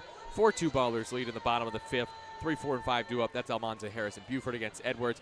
And Tyler, I know it's been a great sounding night. We've talked a lot about music. What is our question on the answer? Our question on the answer tonight is, what is your favorite piece of either classical, and I'll open it up to instrumental music as well. It's our Oakland Symphony night. So if you are a fan of maybe something more classic like Barber of Seville and some of that, Rabbit of Seville, shout out Bugs Bunny, or any other particular piece. If you like Jupiter from Holst, if you like something in between, let me know. Christian Almanza will lead off this bottom of the fifth. First pitch is away for ball one. I have an answer immediately. I need to look up the exact title. Now, see, I love instrumental music because I love soundtrack music, especially from video games, but classical music, I'm okay on. There is some knowledge in my part. There is ball two outside, 2-0. Yeah, I don't have any good answers in terms of classical. I will submit some instrumental songs for your consideration. I think there's a lot of good answers by M83. 2-0. Almanza takes low, ball 3. What Are is you familiar that? with the French band? They have the songs My Tears Are Becoming a Sea, Outro. It's always very epic, their music. No. I'll have to play it for you in the middle innings. Okay. Livid by Wilco recently put out. 3-0 is a strike right down center. The fastball catches the zone, 3-1. Where is the here it is. It's called, my favorite, I would say, instrumental song that I have heard in the past year is 3-1 hit foul, 3-2, called Authentic Celestial Music by the Dirty Three. A River Runs in You is a piece I really like. It's piano only. It's, I believe, by a Korean composer. That sounds very calming. It is extremely calming. Payoff. Almanza hits it off with the fist. That was definitely ball 4. His backhand came off that time, I think. That was actually only slightly in, so you don't blame him for trying to fight it off. This will be pitch 7 of the at-bat and also pitch 97 for Edwards. There is some action in that Boise pen in deep right field. Almanza today, 2 for 2 with 2 infield singles. And takes inside. That's ball 4. That is a patient take by Almanza. We have some answers on our YouTube chat. Mass Spectrician says Tchaikovsky's 1812 Overture. I would invite you to listen to recording with Canon and your bass up to +4 in your car. Or Brahms' Hungarian Dance.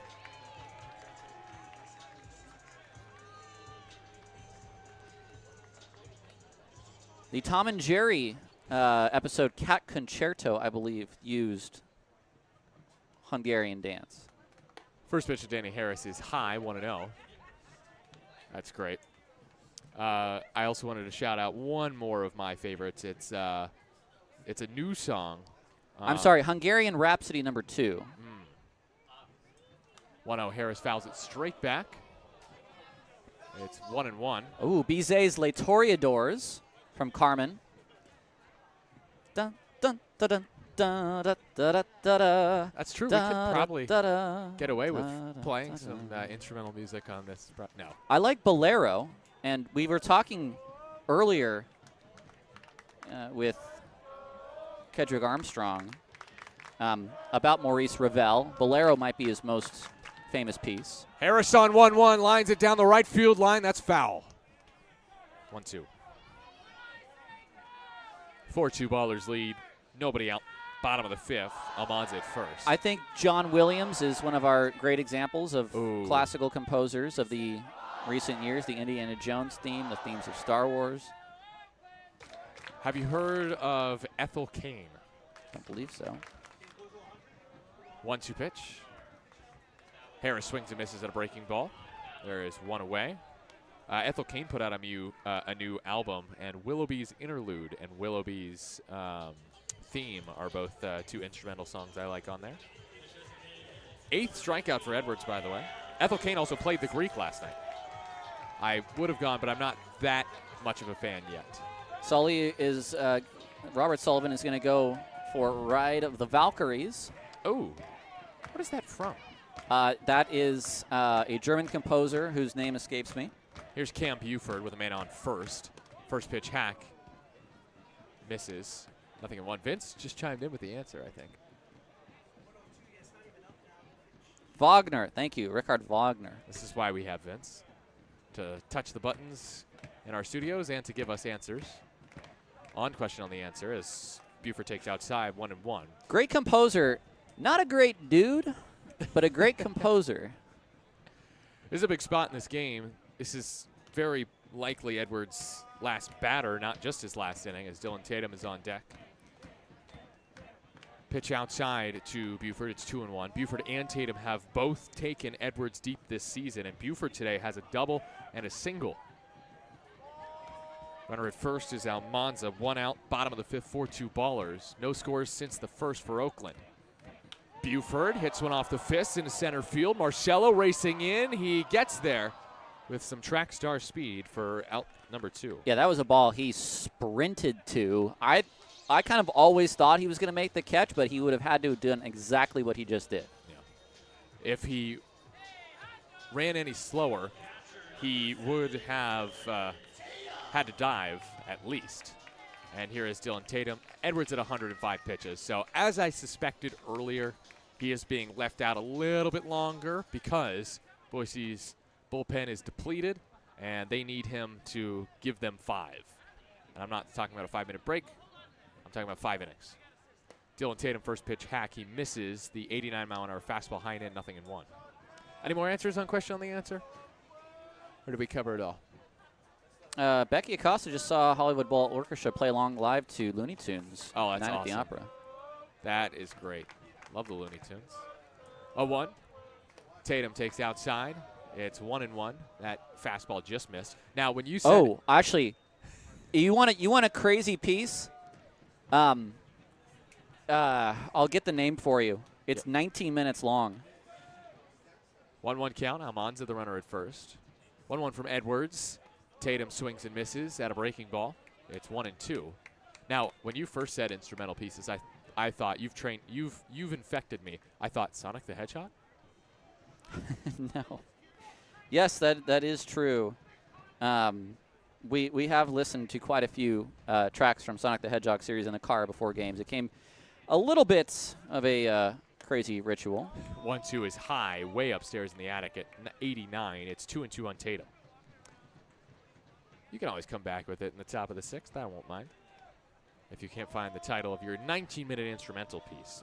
Almanza at first with 2 outs. 2-2 toss from Edwards. Tatum trying to check his swing. It's called strike 3, and Tatum has already missed a challenge today, and so he does not challenge what should have been ball 4. It's the 9th strikeout for Edwards, and unfortunately for Jason Benson, he is struggling with that top of the zone call tonight.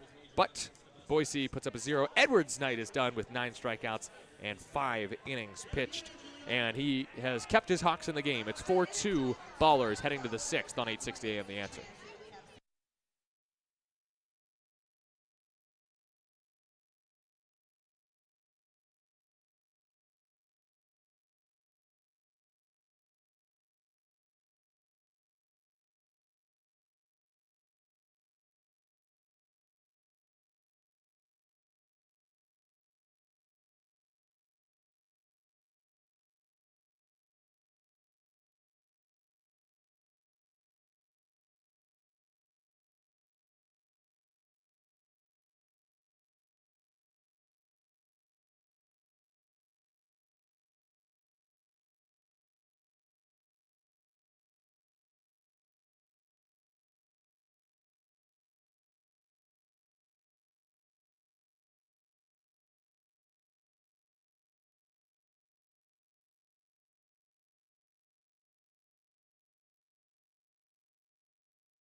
It is the top of the 6th inning. We have some changes defensively for Oakland here in the top of the 6th inning.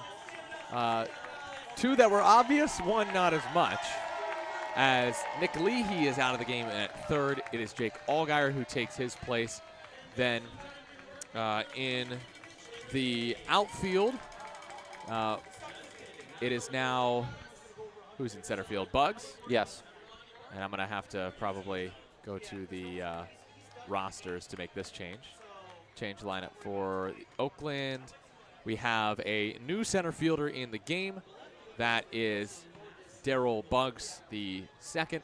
He enters the game for O'Hara, and that means Davis Druick slides from center to right.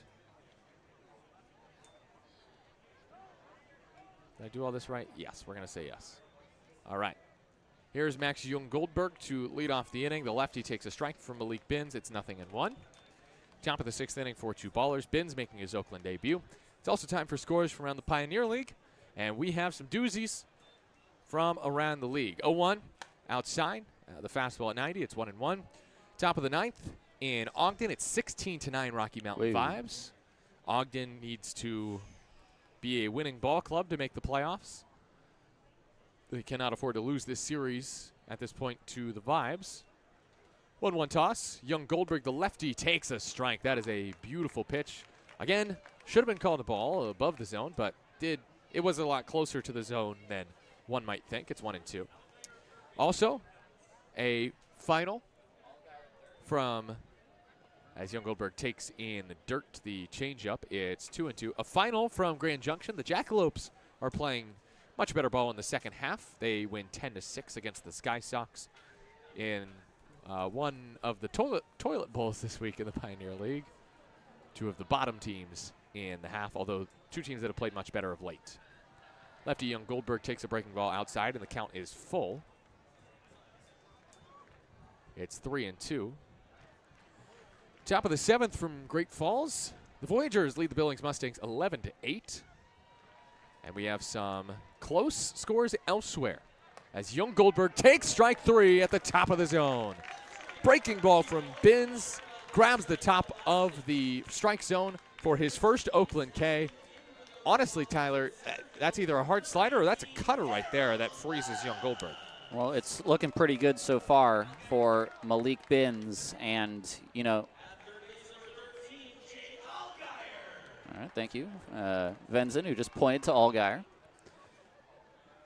Here is Drew Woodcox, the former baller, 0 for 2 today with a strikeout. Nearly homered on the first pitch he saw. And here he takes in and too tight, too high as well, 1-0. Some more scores around the Pioneer League. Top of the fourth in Missoula, it's 4-2 Paddleheads over the Chuckers. And then bottom of the eighth in Kalispell. Uh-oh. Woodcox pops it up behind Danny Harris into right field, and Isai Santos has it. He makes the catch for out number 2. You could tell there that Danny was upset that he never saw the baseball.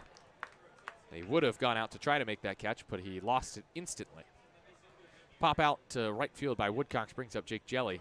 But your last score from elsewhere, Range Riders 3, High Wheelers 2, heading to the top of the ninth. Can Glacier hold on against this High Wheelers team that's trying to make a playoff push? Pitch high. No, an appeal to first. Grant Myers says that Jelly did not go. It's 1-0. So far, so good for Malik Binns as a baller. 5 up, 5 down. Next to Jelly is swung on and missed. Another cutter, and he got him swinging. That has to be a cutter. That's just a few miles an hour off the fastball from Malik, but it has some bend to it instead of it being a straight pitch or a pitch with arm side run. 1-1 toss. Jelly, the righty, takes a looping breaking ball. Binns just buried a hook in there. That thing had some serious, serious tilt. Over a foot of break outside to the corner. And the 1-2 toss. Binns winds, deals, got him swinging. Bookends his inning with a pair of Ks. Malik Binns has arrived in Oakland. 6 up, 6 down. Ballers lead 4-2, heading to the bottom of the 6th on 860 AM The Answer.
It is the home sixth. It is 4-2 Oakland.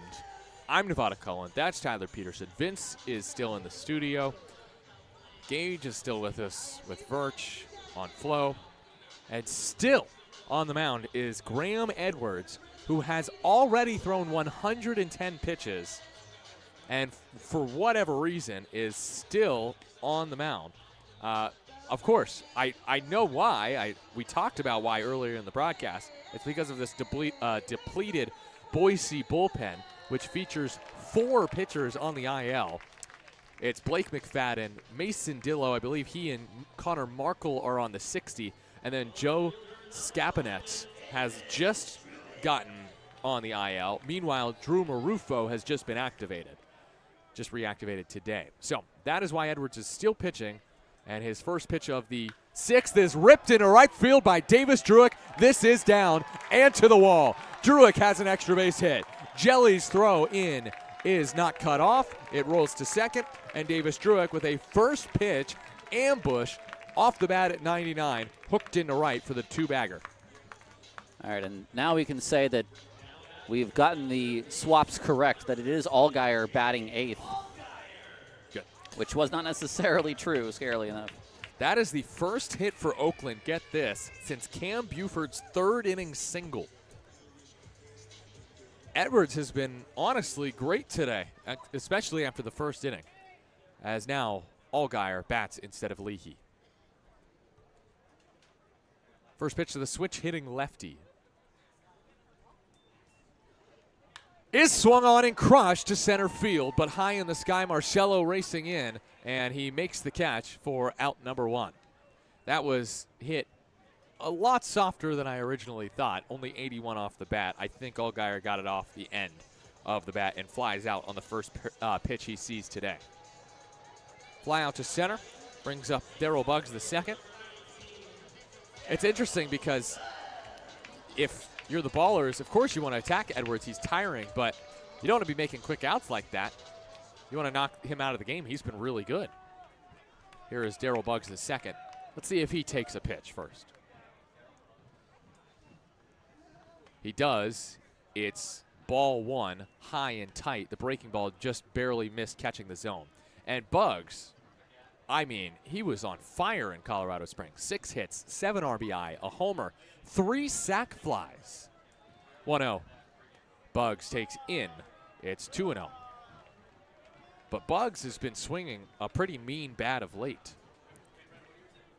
Edwards now at 114 pitches. The starter, the righty for Boise, who figures to start maybe again on Sunday. 2-0, runner goes to third. It's a pitch outside, double clutch by the catcher, but Druick is out.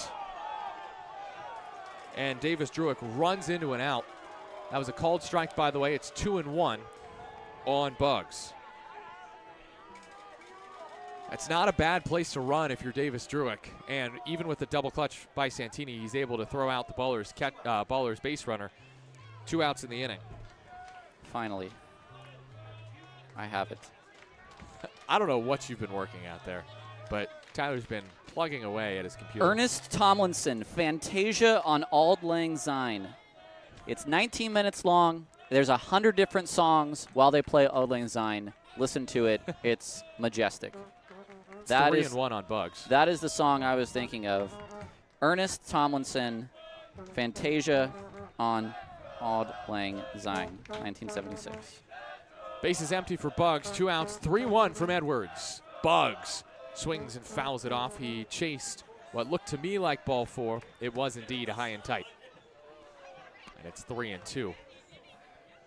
This next pitch will be number 118 for Edwards. O'Hara had 2 strikeouts against Edwards, so Buggs in defensively, now hitting, and takes what Edwards thinks is strike 3. He is incorrect. He kind of looked at Santini wanting him to challenge, and smartly Santini did not challenge ball 4. All right. So this sets up something interesting. That it does. Especially considering that J.C. Santini just threw out a runner. Yes, it does. But Darryl Buggs II is 1 steal away from history. he is tied for the single-season franchise record in stolen bases. And on the first pitch to Cobb, he stays. And Cobb hits it off the back of Edwards. He's drilled again. Throw to first will not be made. Throw to second is nearly sailed into center, and Bugs is safe. And that has got to end the day for Edwards. He got hit square in the back by that line drive at 93 off the bat of Cobb. Bugs reaches second. He still could have that stolen base, and as I predicted, that is the end of the line for Edwards, who cannot complete 6 innings. He tried to. It took him 119 pitches to record the first 17 outs of this game for Boise, but his efforts are very respectable as he exits after being hit with a line drive for the second time.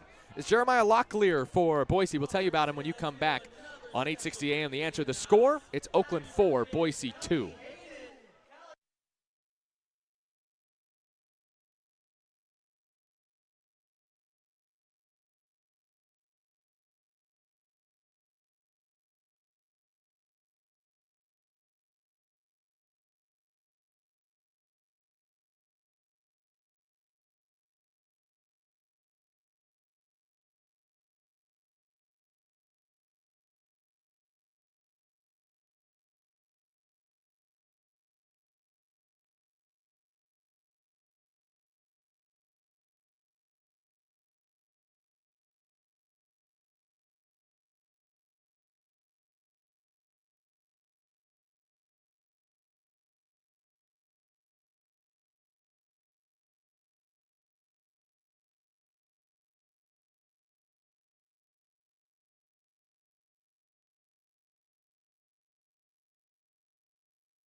Do you know this piece? Go for it. I don't. Let me think. Go ahead and give While him, you're thinking, give him the information. New pitcher for Boise with 2 on for Oakland and 2 outs in the bottom of the 6th. And Oakland will send to the plate Isai Santos, theoretically. Yeah, he's still out there. And he'll face a lefty in Jeremiah Locklear, who pitched Friday at Yuba Sutter, 2/3 of an inning, no hits, an earned run, and a strikeout. Lefty, 6'6", 220 from Pembroke, North Carolina, has a 7.04 ERA, 27 appearances, 1 start, 38 and a third innings, 18 walks, 32 strikeouts, and he has had a lot of success against Oakland this season. Locklear comes in for Graham Edwards, who goes 5 2/3, throws 119 pitches, and is responsible for Bugs at second, Cobb at first, and let's see what the runners do. Is that Vince Tchaikovsky's March Slav? First pitch is high to Santos, called a strike. That was well above the zone. It's 0-1.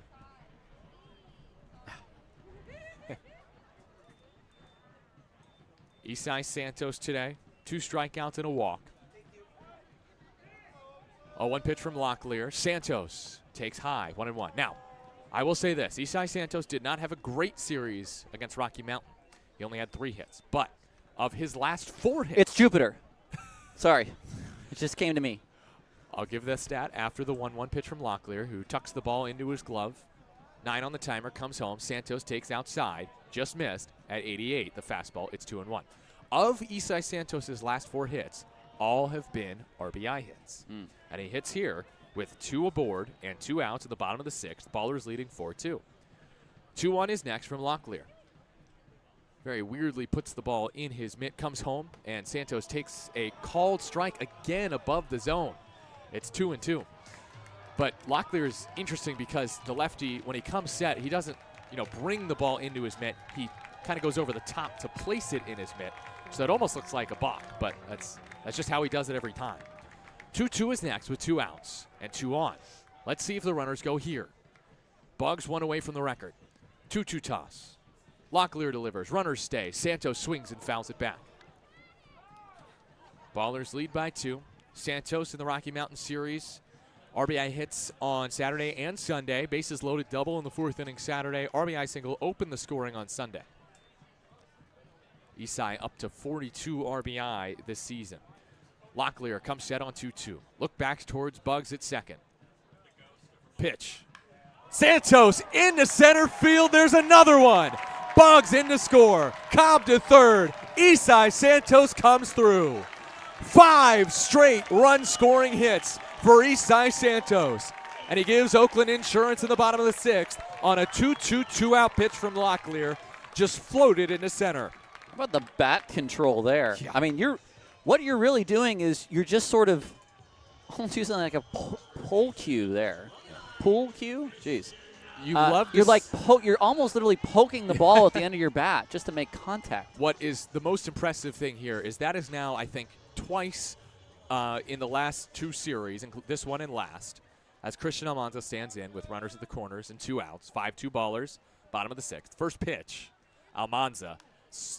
Didn't mean to hit it, but he fouls off the check swing.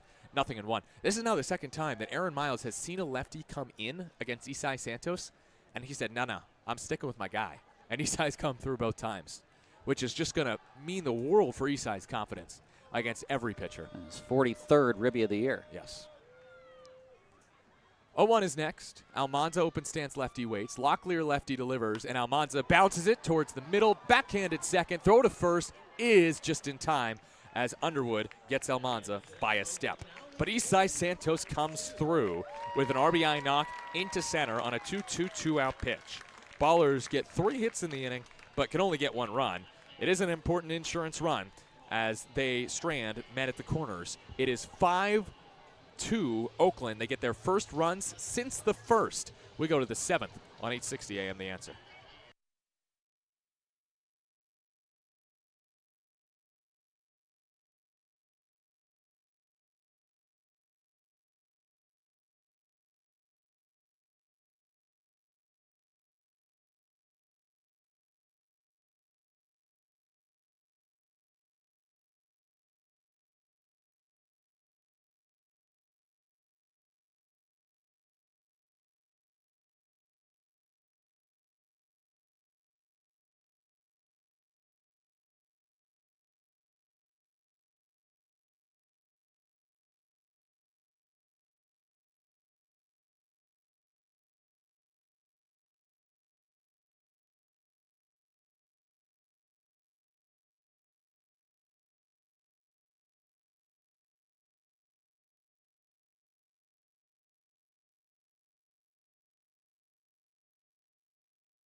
A new pitcher for Oakland, relieving Malik Binns. It's James Collier in for the top of the 7th inning. Ballers protecting a 5-2 lead.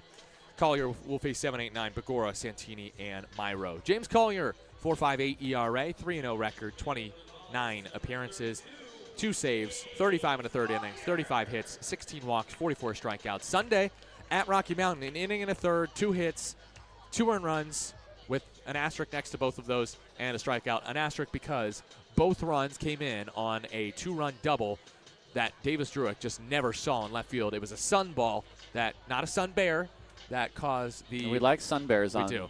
Ballers Radio. We don't like sun balls. That caused 2 runs to score on the play. So Collier, 7 earned runs allowed in the series against the Vibes, hoping to bounce back today against a Boise team that he has had success against this season. He takes the place of Malik Binns, whose Oakland debut could not have gone better, Tyler. Have you been here 2 years and not seen the sun bear? No, I've not been to the zoo.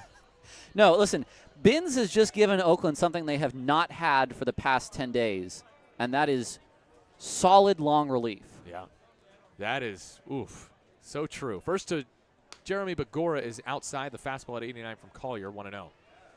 No, the Ballers really, there's just been several games, such as the 14-13 win on Sunday, where, look, Zach St. Pierre goes 5, and the Ballers are up big. 0-1, or 1-0, I should say, is high. It's 2-0. Ballers are up big in that game, and then the Ballers bullpen, including James Collier, just kind of fell flat against the Rocky Mountain Vibes and blew a 12-1 lead.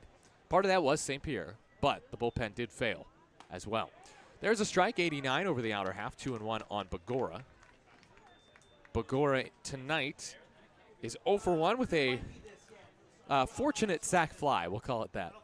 Because usually on a pop fly down the right field line, you're not getting a sac fly. 2-1 is swung on and missed. It's 2-2. Good fastball at 90 from Collier on the outer half. 5 strikeouts for Short, 2 for Franzen, 2 for Binns. And another strikeout would result in double-digit Ks for the Oakland pitching staff tonight. The 2-2 from Collier. The righty set at the belt. Pitch to Bagora is low and away at 91, 3-2. Are you familiar with the app Corner Stripe, Tyler? Yes. Well, according to the app, James Collier has been one of the best pitchers stuff-wise in the league this year. Payoff pitch from James. It's swung on and missed. 91, top of the zone. Collier opens his day with a K, and the Ballers do get to double figures in the strikeout column.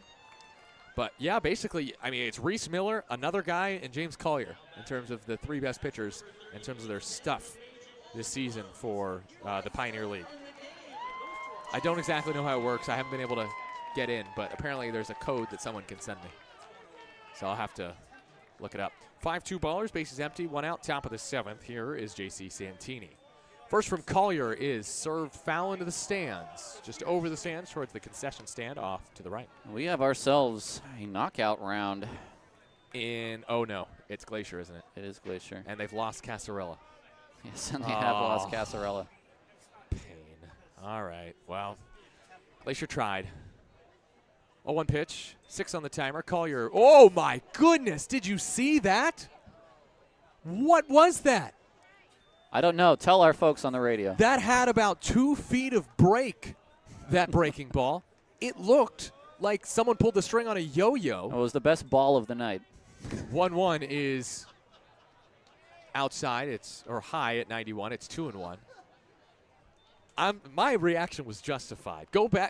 You need to go buy Flow Sports just to see that pitch from Collier.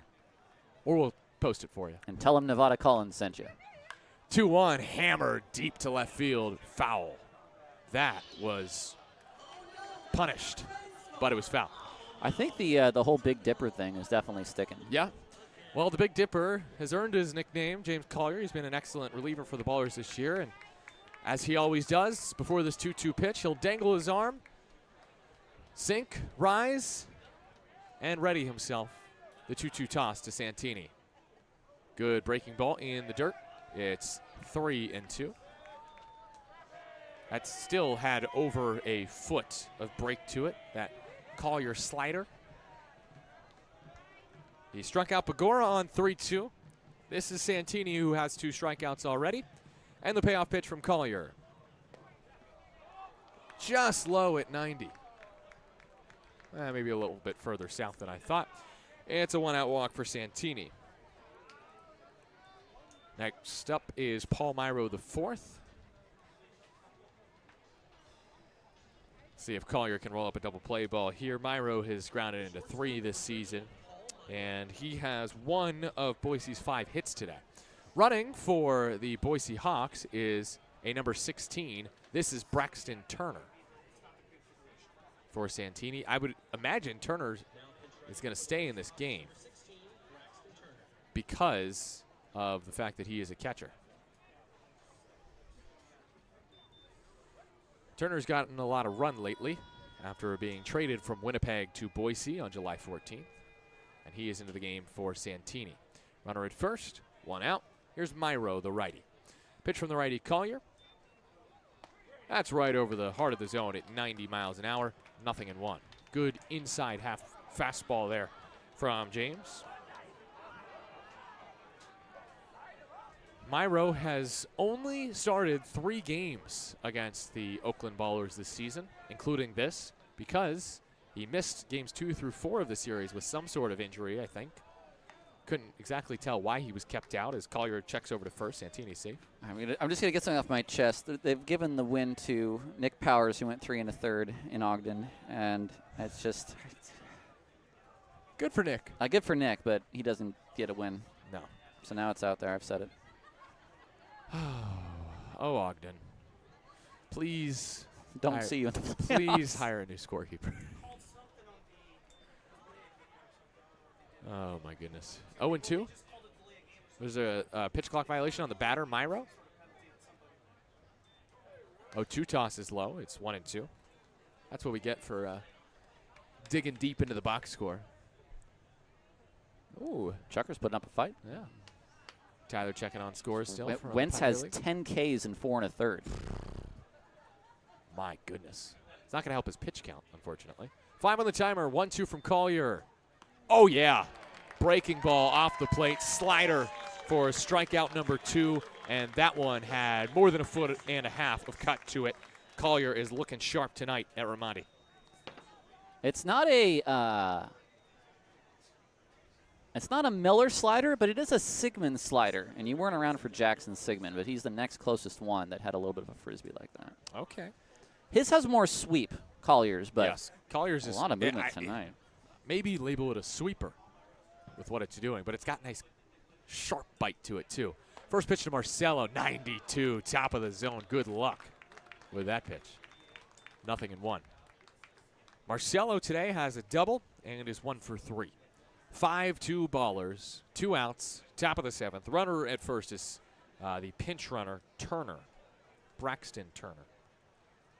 0-1, Marcelo, the right-handed hitter, swats it foul off to the right. Did that ever, I must have lost it after it crossed behind the light pole, because to me it just looked like it disappeared into the light pole. It's 0-2. Marcelo, 3rd in the league in hits, 3rd in doubles, tied for the lead with 8 triples. And on 0-2, Collier has 7 on the timer. Now 5, 4, goes. Gets a ground ball behind second. Harris dropped it. It's an infield hit. If he fielded it, I don't know what he would have been a done. tough play. Yeah, I don't know either bag. Yeah, because Turner looked like he was safe there at second, and Cobb was going for the ball and wasn't covering second. And then good luck throwing across your body to get Marcelo there, who has his 36th multi-hit game of the season. 2 on, 2 outs. Underwood next. He doubled in the 3rd, has hit safely in all 6 games he's played against the Ballers this year. Lefty batter, righty pitcher Collier, and Underwood takes strike 1. 90 miles an hour, pasted on the high outside corner. So be careful now, because Underwood is a potential tying run in this situation. That is correct. Collier, in this inning, has commanded the zone with excellence. His 0-1 toss to Underwood, the lefty. 5 on the timer. He goes and misses outside. The ball leaks out of Tatum's mitt, but not far enough away to advance the runners, Turner and Marcelo. It's 1-1 on Underwood, who has driven in 52 this year. Just had 1 RBI in the series against Oakland in Boise, but hit .389. Anything happen in that knockout round? I'm trying to find out the information as we speak. 1-1 toss. Underwood takes low. Fastball at 89. It's 2-1. Looks like it's done, and the Range Riders win. Liniak. Kingston Liniak. Oh, yeah, baby. Range Riders still got it in the knockout round. Take that, Tark. 2-1 just inside. The breaking ball misses in. It's 3-1. That just missed. So Collier tapped his head there, but I think here's what happened is he alerted his catcher, Tatum. He wanted to challenge, never challenging himself. Tatum said, nope, not on that pitch. 3-1, hitters count. Underwood, the lefty, swings and misses. It's 3-2, 91-mile-an-hour fastball blown by him. All right, this is where you just forget about the runners now. They're going to run. Oh, yeah. Your infield's back. There's one focus. It's the hitter. Execute your pitch. Whatever the best one is right now, it might be that fastball. Execute your pitch. Payoff next from Collier. 3-2, the righty set at the belt. The Big Dipper comes home. Runners go. He got the bottom of the zone. It is challenged by Ethan Underwood. He is dead wrong, and Collier strikes out the side in the top of the 7th. Marcelo and Turner left stranded. The Big Dipper strikes out the side in the top of the 7th inning. Ballers 5, Hawks 2. We go to the bottom of the 7th. Time to stretch from Ramondi on 860 AM. The Answer.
can't tell. Is Vince playing something? Couldn't get that. Well, YMCA is also playing in the background. Oh, that might be it. And now I got to turn this down because my ears are going to blow off. Oh, I'm sorry. Bottom of the 7th inning. Nevada Cohen alongside Tyler Peterson. It's 5-2 Oakland. And now we introduce to you the Submariner for the Boise Hawks. It's everyone's favorite pitching motion. The Submariner, Cheney Trout in. Fitting name for a guy who throws from the submarine position because, you know, submarine, water, trout, you get it. Cheney Trout in to pitch in the bottom of the 7th. He has not pitched in 10 days since the 9th of August against Grand Junction. He's got a 3.93 ERA this season, 39 appearances, 2-2 record, 34 1/3 innings, 14 walks, 16 strikeouts, an extremely low K per 9 of 4.19. He is in for Jeremiah Locklear, who faces just 2 batters in this game. Danny Harris against Trout. Here we go, bottom of the 7th. First pitch is right down the middle for a foul ball, 0-1. Cheney Trout had not allowed an earned run or a run at all this season until Lou Helmick on the 25th of June. 0-1 is outside, the frisbee-like breaking ball. It's 63. It's 1-1 on Danny. Trout had gone 17 straight without allowing a run to start the season. His first earned runs allowed came with a Lou Helmick 3-run triple in the 9th inning on June 25th against Oakland. 1-1 is a little bit high, but swung at and missed by Harris, 1-2. It can just really throw a team off to have to go up against a Submariner. Huge change of speeds. Fastball coming in at 72 right there above the zone. And the 1-2 toss, Harris swings and misses at a breaking ball way off the plate. And Trout gets a strikeout, a rare K for Trout, and there is one away here in the bottom of the 7th. Brings up Cam Buford. Now, this is definitely the spot to bring up Trout because righty, righty, righty in this inning, if Trout can get through him. And you'd think with that great breaking ball that he'd have more strikeouts, but he does not. This is just outside there with that breaking ball. It's 1-0 on Cam. 5-2 Ballers lead, bottom of the 7th, 1 out. Buford in this game is 2 for 3 with a 2-run double. Holds the bat way above his head. The 1-0 pitch from Trout. Buford cuts and misses at a very nice pitch. 71 on the inside corner of the fastball, I would believe, from Trout, who, I should say, also has a knuckleball. So if you see something with no spin rate, essentially, that's your knuckleball. Not that pitch right there, though. 1-1 is next from Trout. Buford swings and misses at a breaking ball. I have a hard time believing that Trout somehow has only struck out 16 batters this season. Ben, where's that wiffle ball? Ben's got a wiffle ball right under his workstation, as that is high and away. Another breaking ball. It's 2-2. Didn't mean to talk over you there. No. I misinterpreted where you were trailing off there. Well, I will say, Cheney Trout pitches a baseball like Ben Verhoek pitches a wiffle ball. Buford holds up at a breaking ball way off the plate. It's 3-2. And honestly, I'd say the walk rate is pretty low for what Trout throws. Only 14, and then his 16 strikeouts in 34 1/3. Payoff pitch, Buford swings and launches. Right center field. Marcelo at the track, leaps, it's gone! Cam Buford, 3-2 Tater over the right center field wall. His 15th of the year, and it's 6-2 Oakland. 375 feet later, Oakland's up 4. Well, that I would say is bound to happen sometimes, but that's only the 4th home run he's given up in 130 at-bats. Yeah, you know who one of the 2 is. I don't think he's going to play at all tonight. Well, sorry, I should say one of the 4. It's Tyler Lozano as well. First pitch, hack, Dylan Tatum, 1 hop to short. Jump throw by Myro is offline. That's an infield hit for Tatum. And back-to-back hits for the Ballers, a Buford bomb and then a Tatum ripped ball to shortstop. Now that is a ball that if Myro is able to get on the correct line to Begora, Tatum is out. Yeah. But it just was not located along that correct path. And because of the high difficulty, you cannot really give an error on that play. A jump throw will never be an error unless it's unnecessary. That one was needed from Myro. Here is Davis Druick batting with the Ballers up 6-2 in the bottom of the 7th inning. First pitch to Druick is on the outside corner. It's 0-1. Cam Buford with the homer to put Oakland up 6-2 here in the bottom of the 7th. What cool would be to see a little jump shot and a little 6-3 ground out. Just, grab the ball, then jump up and, Little fadeaway, yeah, J. Druick on 0-1. Line drive, curling away from the shortstop. Picked up by Myro. His throw to second in time for 1. Not going to get Druick. And it's a fielder's choice. Nice play there by Myro. No doubt about it as Druick reaches on the fielder's choice. 2-away for Jake Allgaier. Ballers up 6-2. It's the bottom of the 7th inning. Druick now the runner at first base instead of Tatum. 2 outs, runner on for Allgaier, who flew out to center field on the first pitch he saw. He's coming off a game on Sunday in which he had a season-high 3 hits. Tied a season high, I should say. Check to first. Druick walks back to the bag.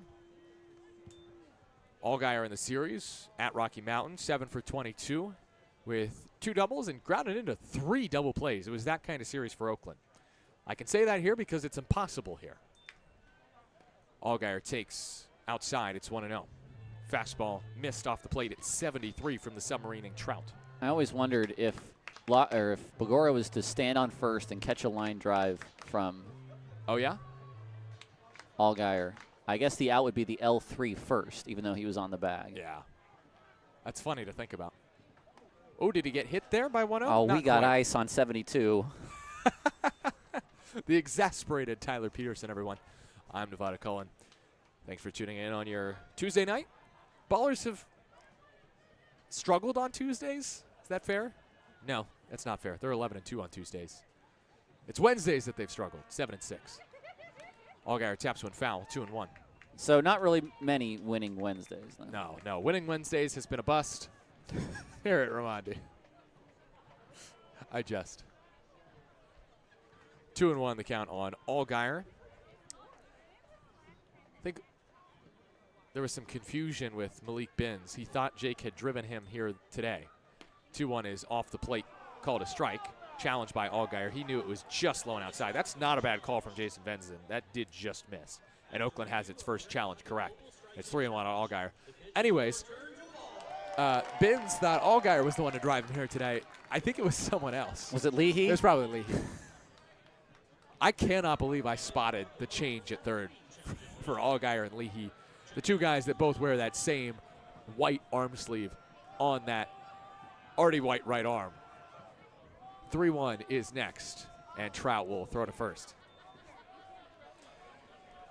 But yes, Leahy was 0 for 2 today with a strikeout. Allgaier is 0 for 1 with a flyout, but in a hitter's count here, Allgaier still looking for that first Oakland homer, and I promise him I would jinx him into it at some point. On 3-1, Allgaier takes ball 4. Druick to second, and that's the first walk for Trout this inning. Started smooth with the strikeout of Harris, and it is gone into the toilet for Trout. Home run, single, fielder's choice, walk. And now Sean Persky, the pitching coach, is out to talk to his righty submariner.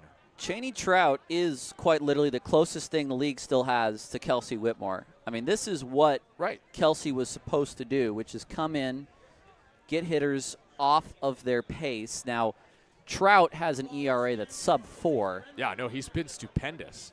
If Kelsey had a different look rather than straight over the top, maybe she would have had more success with Oakland. Yes. You could have seen, quite a few times past some of the big innings at the start of the year.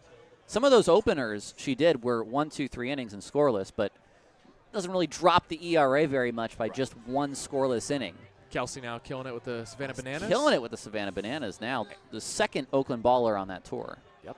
Brett Carson the other as Cheney Trout, you mentioned the ERA under 4. He's now given up 16 earned runs this season, 5 against Oakland, nearly a third of the earned runs that he's given up. And Kelsey throws harder than Trout. She got up to 77. 2 on, 2 outs. Daryl Buggs the second. First pitch hack, he misses, and it's 0-1. Daryl Buggs the second is 0 for 0 today with a walk and a run scored. We've seen his patience tick up. He's up to 30 walks on the season. 0-1. Will Trout go breaking ball again? Yep. But, oh no. Throw to second. Allgaier's toast. And he is furious because he thinks he was safe right there, I think. Either way, he is picked off by Santini on a very nice back pick. And Buggs will just have to start the bottom of the 8th. Oakland gets an insurance run in the bottom of the 7th. Cam Buford goes deep once again. His 15th long ball of the campaign. Oakland 6, Boise 2. We head to the 8th on 8:60 a.m. The Answer.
It's the top of the 8th inning. Your line score at the top of the 8th.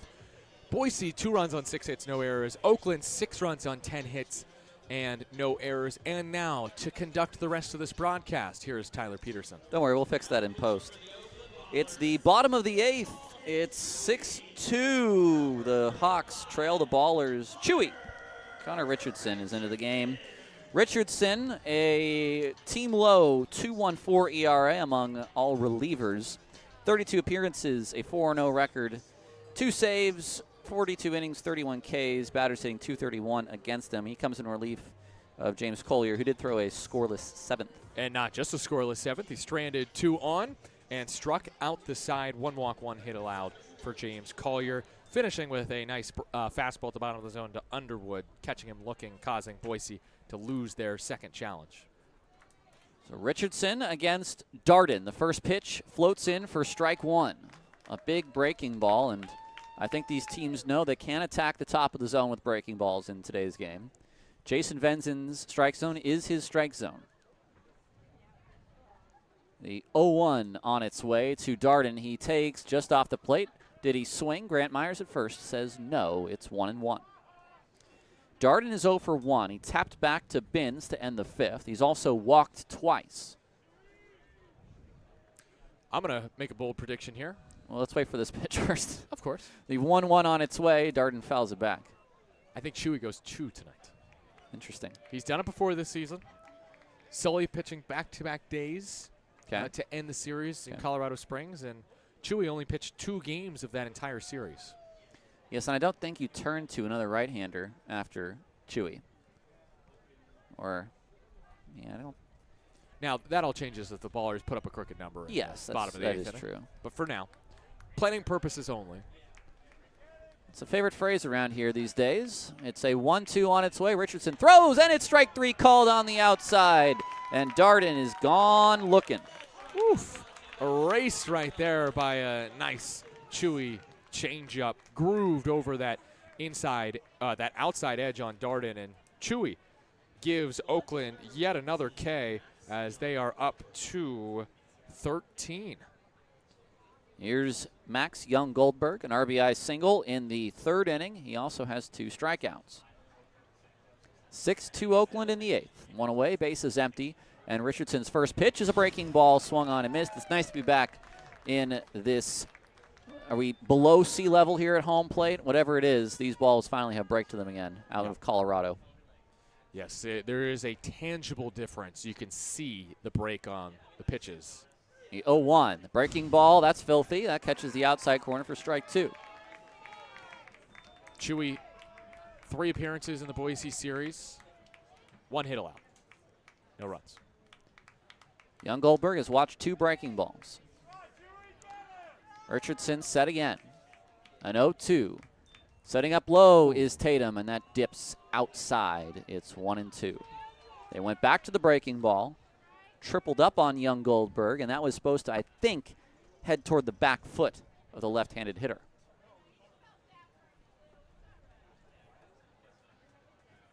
Chewy comes set. 1 second left. He gets it off. It swung on and fouled away. Well, I think the Ballers know that young Goldberg went down looking last time. That was in the 6th inning, and could be trying to freeze him again. I don't think he'll go down looking again, though. Young Goldberg, just 49 strikeouts and 295 at-bats entering this game. The righty and Woodcocks on deck. Richardson peering into Tatum. He's coming set. Tatum sets, and the pitch is swung on. It's hit into the air. Shallow center field. Buggs is in. Cobbs is out. And it's Tremaine Cobb who puts it away on the pop out, and there's 2 gone in the 8th. We mentioned Isai Santos's bat control earlier. I'm impressed with the bat control there by young Goldberg to get to that outside backdoor breaking ball. And yes, he got under it, but it still looked like he got a decent swing on it. Here's Woodcocks. Haven't had a ton of time to spotlight Woodcocks in this game today. I'm sure we'll talk more about him as the week goes on, but the former baller today is 0 for 3. Well, I'll give you a little nugget after this pitch. Chewy will step off. Maybe before the pitch. His last game with the Ballers was on August 16th before being released, and that game was against the Boise Hawks. All right. Yeah, good 2-week run with Oakland. First pitch is swung on and missed. Breaking ball low to Woodcocks. It's 0-1. And Drew Woodcocks will come into your team and give you a jolt because he homered in 3 straight games 1 day after his pro debut. That streak started for Oakland in 2024. The 0-1 on its way. Breaking ball. That drops in at the bottom of the zone. 0-2. Did he have a 2-homer game? Great question. I don't have that in my notes. I do have, though, that he homered in his first 2 games as a Hawk. Oh, okay. 0-2 to Woodcocks. The 0-2 is swung on a shattered bat. A 2-hopper to Harris. He throws to first. That ends the inning, and now some cleanup to do on the infield. Chewy goes 1, 2, 3 through the heart of the order, and we go to the bottom of the 8th. Oakland 6th, Boise 2 on 860 AM. The answer.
Welcome back to Ballers Baseball. Here in the bottom of the 8th, we will see our 5th different Hawk of the night.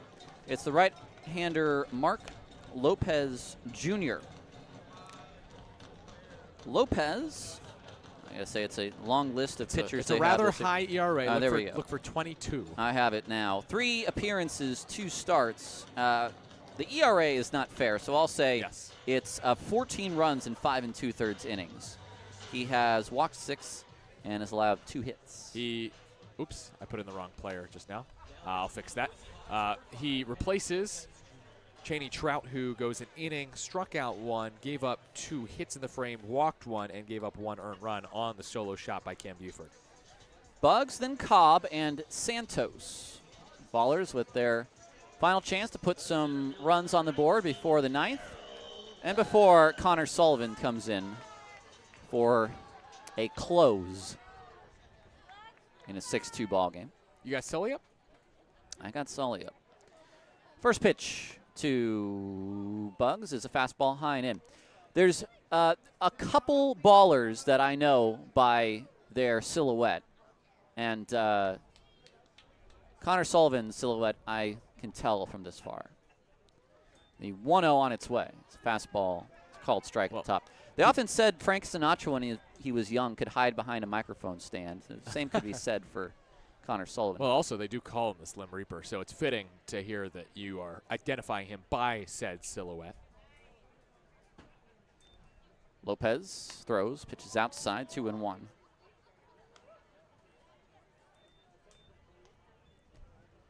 Bugs to lead it off.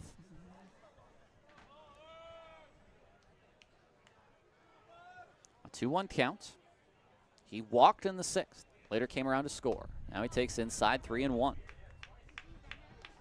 He was up in the bottom of the 7th, and then Allgaier was picked off of first. That's a big no-no with 2 outs. The 3-1 on its way. Bugs swings a high chopper toward Lopez. It's off of his glove towards second, and that's going to be, an error or a hit. Let's watch it one more time and let's see what we got.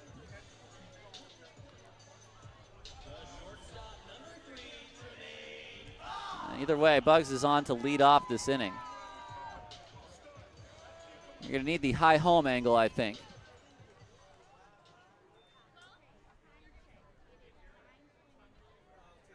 We are unsure of the call.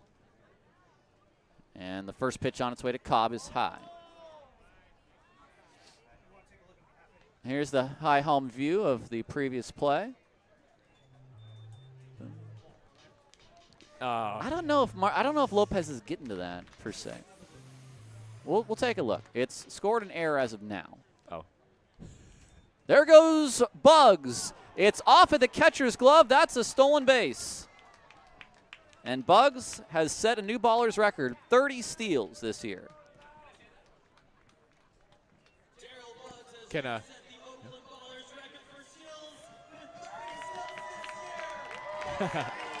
That's cool. A point to the crowd and to the press box from Bugsy. Austin Davis's record no more. 29 last year and a very impressive stint with Oakland for Austin Davis. Darryl Bugs II now has 30 stolen bases and is the Ballers franchise single-season record holder. I can't decide whether Austin Davis or Brett Barrera was the best hitter from last year. Ooh. 2-0. I think you're forgetting Noah Martinez right there. Yeah. Especially with what he did over the course of the season. 3-0 to Cobb. It's a hit for Bugs. Yeah. It's ball 4 to Cobb. I was actually leaning hit, Booney, and I honestly looking at it more made me think error, but I think just the fact that he needed to get the angle right. I know that sounds weird, but so it's a hit for Bugs. He steals second, and now Cobb walks in front of Isai Santos. Now, you like Isai's bat. We all like Isai's bat. But is there a but there? But do you want him to bunt? Ooh. Well, this season, Isai has no successful sacrifices. So weirdly, yeah, I kind of do want to see if he can lay one down right here. But, again, his last 5 hits now have all been RBI hits. So take your pick.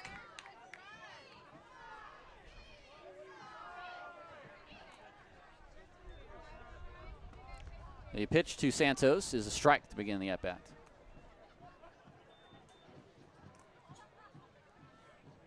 I guess he's not bunting. They were playing back at third, too. Darden and the first baseman, Bagora. This is the perfect spot to bunt.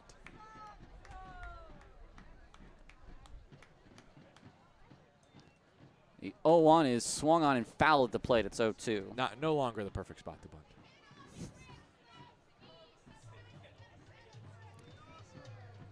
I'm trying to mix in a little where are they now here in the bottom of the 8th inning. Brett Barrera with a hit and an RBI today for Southern Maryland of the Atlantic League. We'll mix in the rest after this pitch to Santos. It's an 0-2 on its way, and Santos takes off the plate. How about Braden Nelson, the former baller with the Long Island Ducks? 4-3 win today for Long Island. And Nelly pitched a hitless, scoreless innings, struck out the side.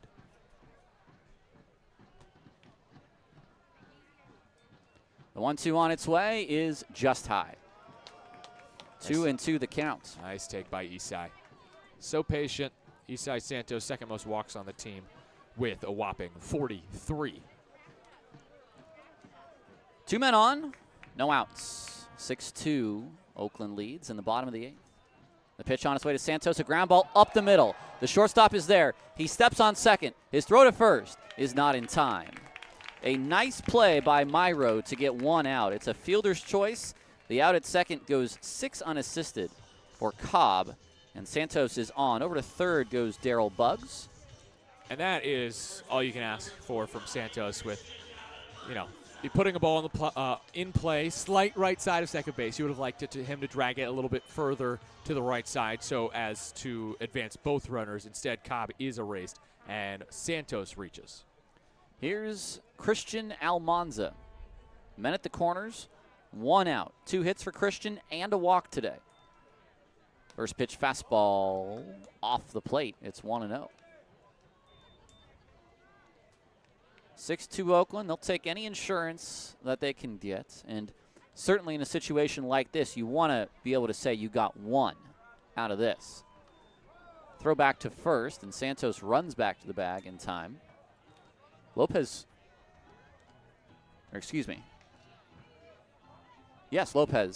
threw a little bit high. And Bagora is 6'8" over there at first, and even he had to jump up and grab it. The 1-0. Pitch to Almanza. He swings a ground ball back to Lopez. Throw to second for 1. The turn throw to first is in time. A 1-6-3 double play, and he gets out of the jam. It's no runs on a hit, no errors, and a man left on base. We head to the 9th inning. The Ballers are up 6-2. Sullivan to come in to close on 860 AM The Answer.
Top of inning 9, Connor Sullivan into the game to close things out.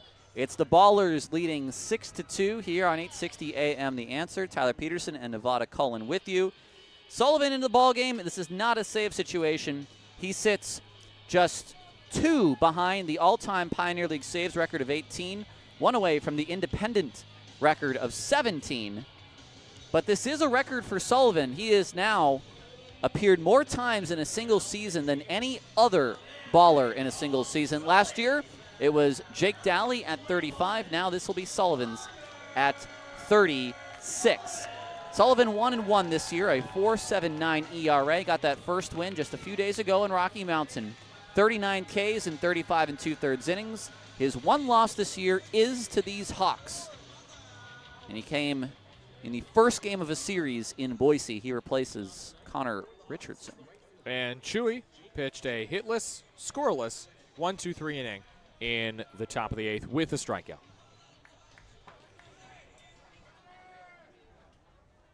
Jake Jelly, first one to face Sullivan here in the 9th.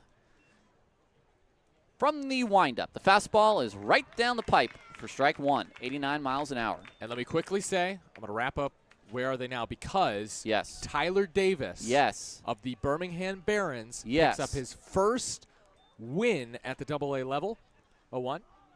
Fastball is high.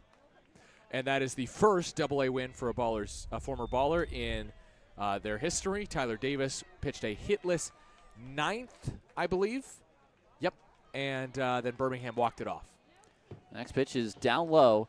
It's 2-1. Davis, who was one of the really great ballers just right from the jump. It was the kind of stuff where Jim Diedrich looked at him and said, he's got stuff that you could throw at the major league level. And right now he's throwing 98-mile-an-hour sinkers at AA. The 2-1 is off the plate. It's 3-1. And it took 7 losses for him to get that win. His ERA is still respectable. It's around 3.5. So he's being put into some very tight scenarios then. Yes, he is. Such as this one. Tie game in the 9th. He gets the win finally. The 3-1 on its way to Jelly from Sullivan. It's swung on and fouled away behind the Ballers dugout. It's 3-2.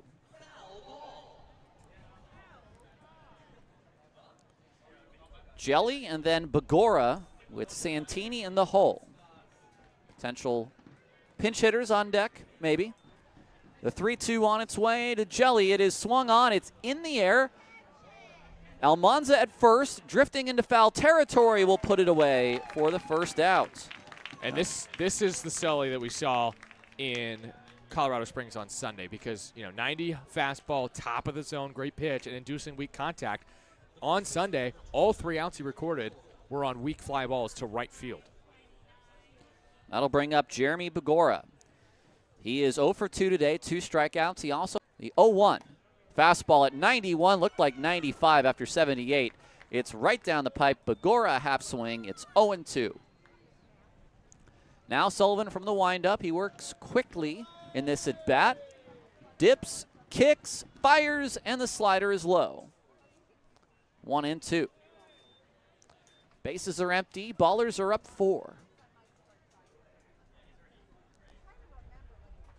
Sullivan ready again. A shakeoff. 2 shakeoffs. 3 shakeoffs. Now he has what he wants. The 1-2 pitch is swung on in the air toward right center. Coming way in is Santos, still coming in, and he will make the catch. So of the last 5 I don't think I saw the last 2 balls in the air, to be quite honest. The last 5 outs now for Sully, they've all been fly balls to the right side, and 4 of them have been caught by that man, Isai Santos. That'll bring up a pinch hitter. And I have no idea who this is. I got you. This is Cameron Dayton. This is pitcher yes, Cameron it is. Dayton. Yes, it is. You don't have to say pitcher. Wow.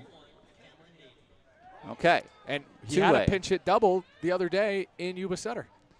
A first pitch to Dayton. Swung on, ground ball up the middle. Cobb behind the bag. His throw to first is in time, and this ball game is over. The Ballers take the opener from the Hawks by the score of 6-2. Ballers bullpen today was the story of the evening. Caleb Franzen did give up 1 earned run in an inning and a third after Luke Short went 2 2/3, but the combination of Malik Binns, James Collier, Connor Richardson, and Connor Sullivan held Boise to a combined 1 hit over the game's final 5 frames.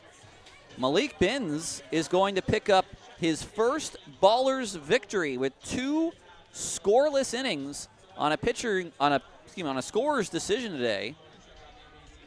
2 hitless innings, 6 up and 6 down for Binns. How about that to start things out? He is 3-2 on the year now. Edwards, who takes the loss, is now 6-2 on the year.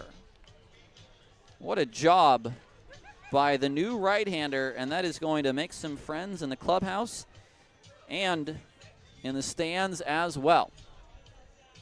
So we're going to stand by as we're about to have a post-game interview on the field. We got a couple of ballers here. So we'll send it down to where Angelina is standing by with our 2 players of the game. Headed down to the field. Thanks, Tyler. I'm here with our players of the game, Cam Buford, Malik Binns. Cam, we know you're known for letting your game do the talking, but what have you noticed about Malik since he's joined the squad? He did a good job today. 3 strikes, got ahead, got the answer we needed. And Malik, coming in as the new guy, what's something you noticed about Cam that surprised you, either on or off the field? Just how he carries himself. He's a leader, and he knows how to ball. Yes, and making your Ballers debut, getting the W, how cool was that? It was good. Very welcoming here, so I'm glad to be a part of the team. Glad to see more of it. Congrats on the W, guys. Back to you, Tyler. Thanks, Angelina. We'll take a break. We'll come back on our Ballers post-game show right after this. Ballers get the win 6-2 today on 860 AM at The Answer.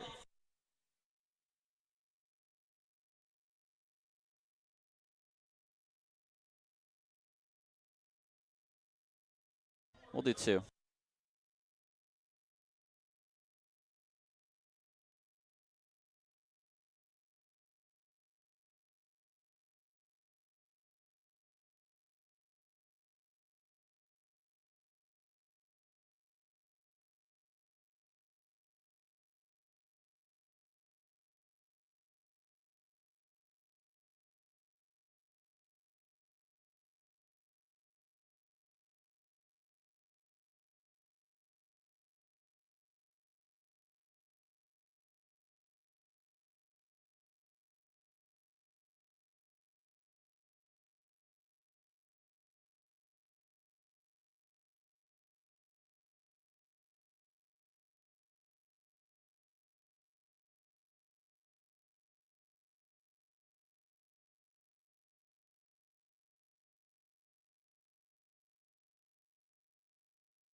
A little Wagner to play us in on our Oakland Symphony night. Tyler Peterson and Nevada Cullen with you. It's a 6-2 victory for Oakland, their 61st victory of the year.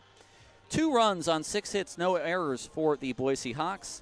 6 runs on 11 hits and no errors for the Oakland Ballers. It was a clean game of baseball tonight. 2 hours and 56 minutes here from Raimondi Park in front of 2,404. It was a game that I think, Nevada, you really hit it on the head. It did sort of feel like a 2022 game, or 2024 game. I don't want to remember games from 2022. Thank you very much. A 2024 game where it is Oakland's pitching. It's one after another. Get a couple of runs, and then shut down the Hawks. The Hawks pitch extremely well. Their pitching staff last year was one of the best in the league. Exactly. And it has flipped for them. Now they have one of the best offenses in the league. But that was probably the most normal and good game of baseball we've had all day in the league. There might be some other teams that might have something to say for that. But Harris with the RBI double, Cam with 3 RBI, who more or less won this ball game for Oakland with 3 hits as well. Another multi-hit game for Buford. Yeah, Buford, he's just been on a tear lately. The only reason he didn't win Pioneer League Player of the Week a couple weeks ago is because of a Boise Hawk and Taylor Darden, who put up a very comparable week to Cam. But, another couple multi-hit games in the Rocky Mountain Series, and then he starts this one with his 30th multi-hit game of the season. And Cam is just continuing to hit well. He is, I think at this point, it's him or Harris. Yes, Cam tonight passes Danny again and is now the team leader in hits. And if Cam singles in his first time up tomorrow or gets a hit, he'll be the first baller to reach 100 hits this season. Well, speaking of 30th, Darryl Buggs has a new franchise record with a 30th steal. It's a steal that, if Austin Davis had been on the team all last year, might be a record of something like 60. However, Buggsy with 30 and has a chance to pad that ever so much. And don't count out Cam for catching him on that list either. But that and then Sullivan's 36th appearance, a couple of new records tonight, and the Ballers will continue to break new records. As now they just need to go 9-8 in their last 17 to set the all-time independent mark for wins with 70, eclipsing Missoula's 69 wins from 2022, and something that is going from possibility to inevitability. Yeah, it's bordering on it, that's for sure, because of, A, the Ballers' remaining schedule against, again, a Boise team that's been struggling against good teams. Yuba Setter's going to be tough, but finishing against a Great Falls team that has been quite poor on the whole this season. And, again, it doesn't matter who they're playing because Oakland has won 10 series in a row. You continue that streak, you have the record. Well, looking toward tomorrow, Dylan Delvecchio is on the mound for the Oakland Ballers, and I think based on today, you look at Franzen, Binns, Collier, Richardson, and Sullivan throwing 6 1/3 innings of bullpen work. I think they're going to look for Delvecchio to probably give them 6 innings of work tomorrow with how much the bullpen had to throw today, albeit a planned day around this. And look, it's not honestly the worst spot to be in to have Delvecchio then going, because you look at this Boise lineup: Underwood, lefty; Young Goldberg, lefty. Let's see who else. Well, that's two of the big guys that hit and from Dayton. The left side. Yes, and the hard hitting pitcher Cam Dayton, who I now realize I don't think I put in as the pinch hitter, so I'll go fix that. Whoops. Well, that's what we have from Oakland. We're going to take one break and have one more segment here on our Ballers postgame show. We'll look at some scores from around the league and Major League Baseball. On the other side, Ballers win 6-2 on 860 AM The Answer.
Sticking with our German composers for this post-game show, that's Jupiter by Gustav Holst.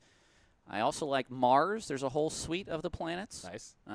If you'd care to partake. Again, Fantasia on Auld Lang Syne. Listen to it on your car ride home. 19 minutes long. It's Auld Lang Syne played over and over again for 19 minutes. And as it's being played, 100 different songs, snippets of songs, jump in. By the way, 6-2 the final, Oakland over the Hawks here from Raimondi Park. Let's look around the league. We'll start with a game which is not final and will not be tonight.